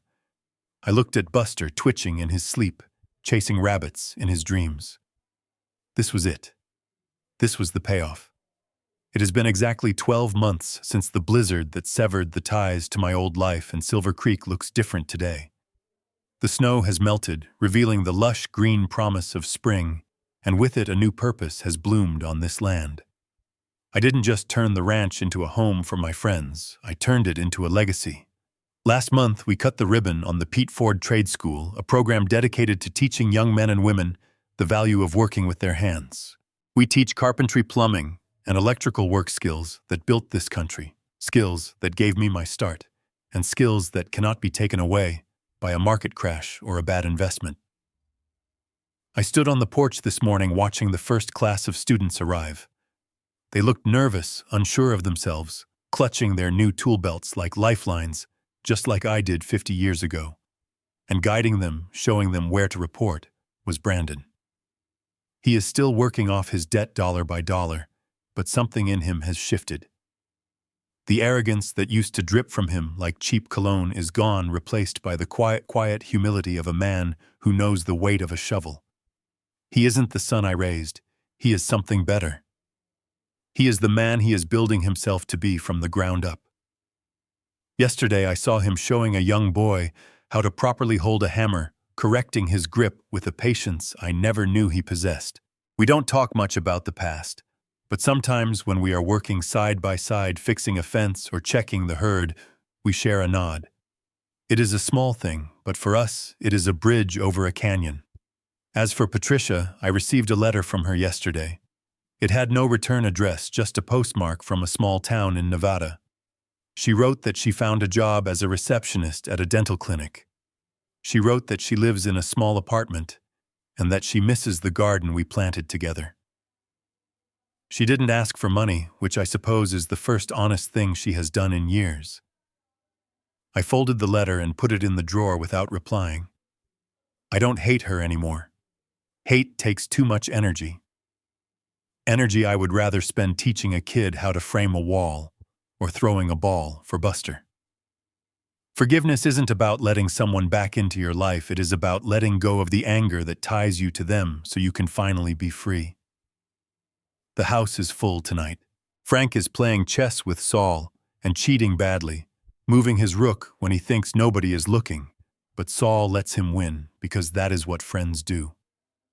Martha is baking bread, the smell of yeast and warmth filling the rafters. Buster is sleeping by the fire, his paws twitching as he chases dream rabbits. This is what wealth looks like. It isn't the number in your bank account, or the car in your driveway, or the status you chase. It is the peace in your heart when you close your eyes at night. It is the knowledge that you stood your ground when the world tried to push you down, and that you built a table big enough for the people who truly matter. So if you are listening to this and you feel trapped, if you feel like you are being used or undervalued by the people who are supposed to love you, Remember my story. Remember that it is never too late to rewrite your ending. You are the architect of your own life. Do not let anyone else hold the pen. Stand up. Speak out. And if you have to walk away into the cold, do it with your head held high, because the warmth you find on the other side is worth every single step. If this story resonated with you, please take a moment to hit that like button. It helps more people find these stories and maybe find the courage they need to face their own battles. And I want to know, have you ever had to cut ties with family to save yourself? Or have you ever found a new family in unexpected places? Tell me your story in the comments below. I read every single one of them, and I try to heart as many as I can. Don't forget to subscribe to the channel and turn on notifications so you never miss a story of justice and redemption. Until next time, stay strong, stay true, and never let anyone take your dignity. This is Harry Ford signing off from Silver Creek.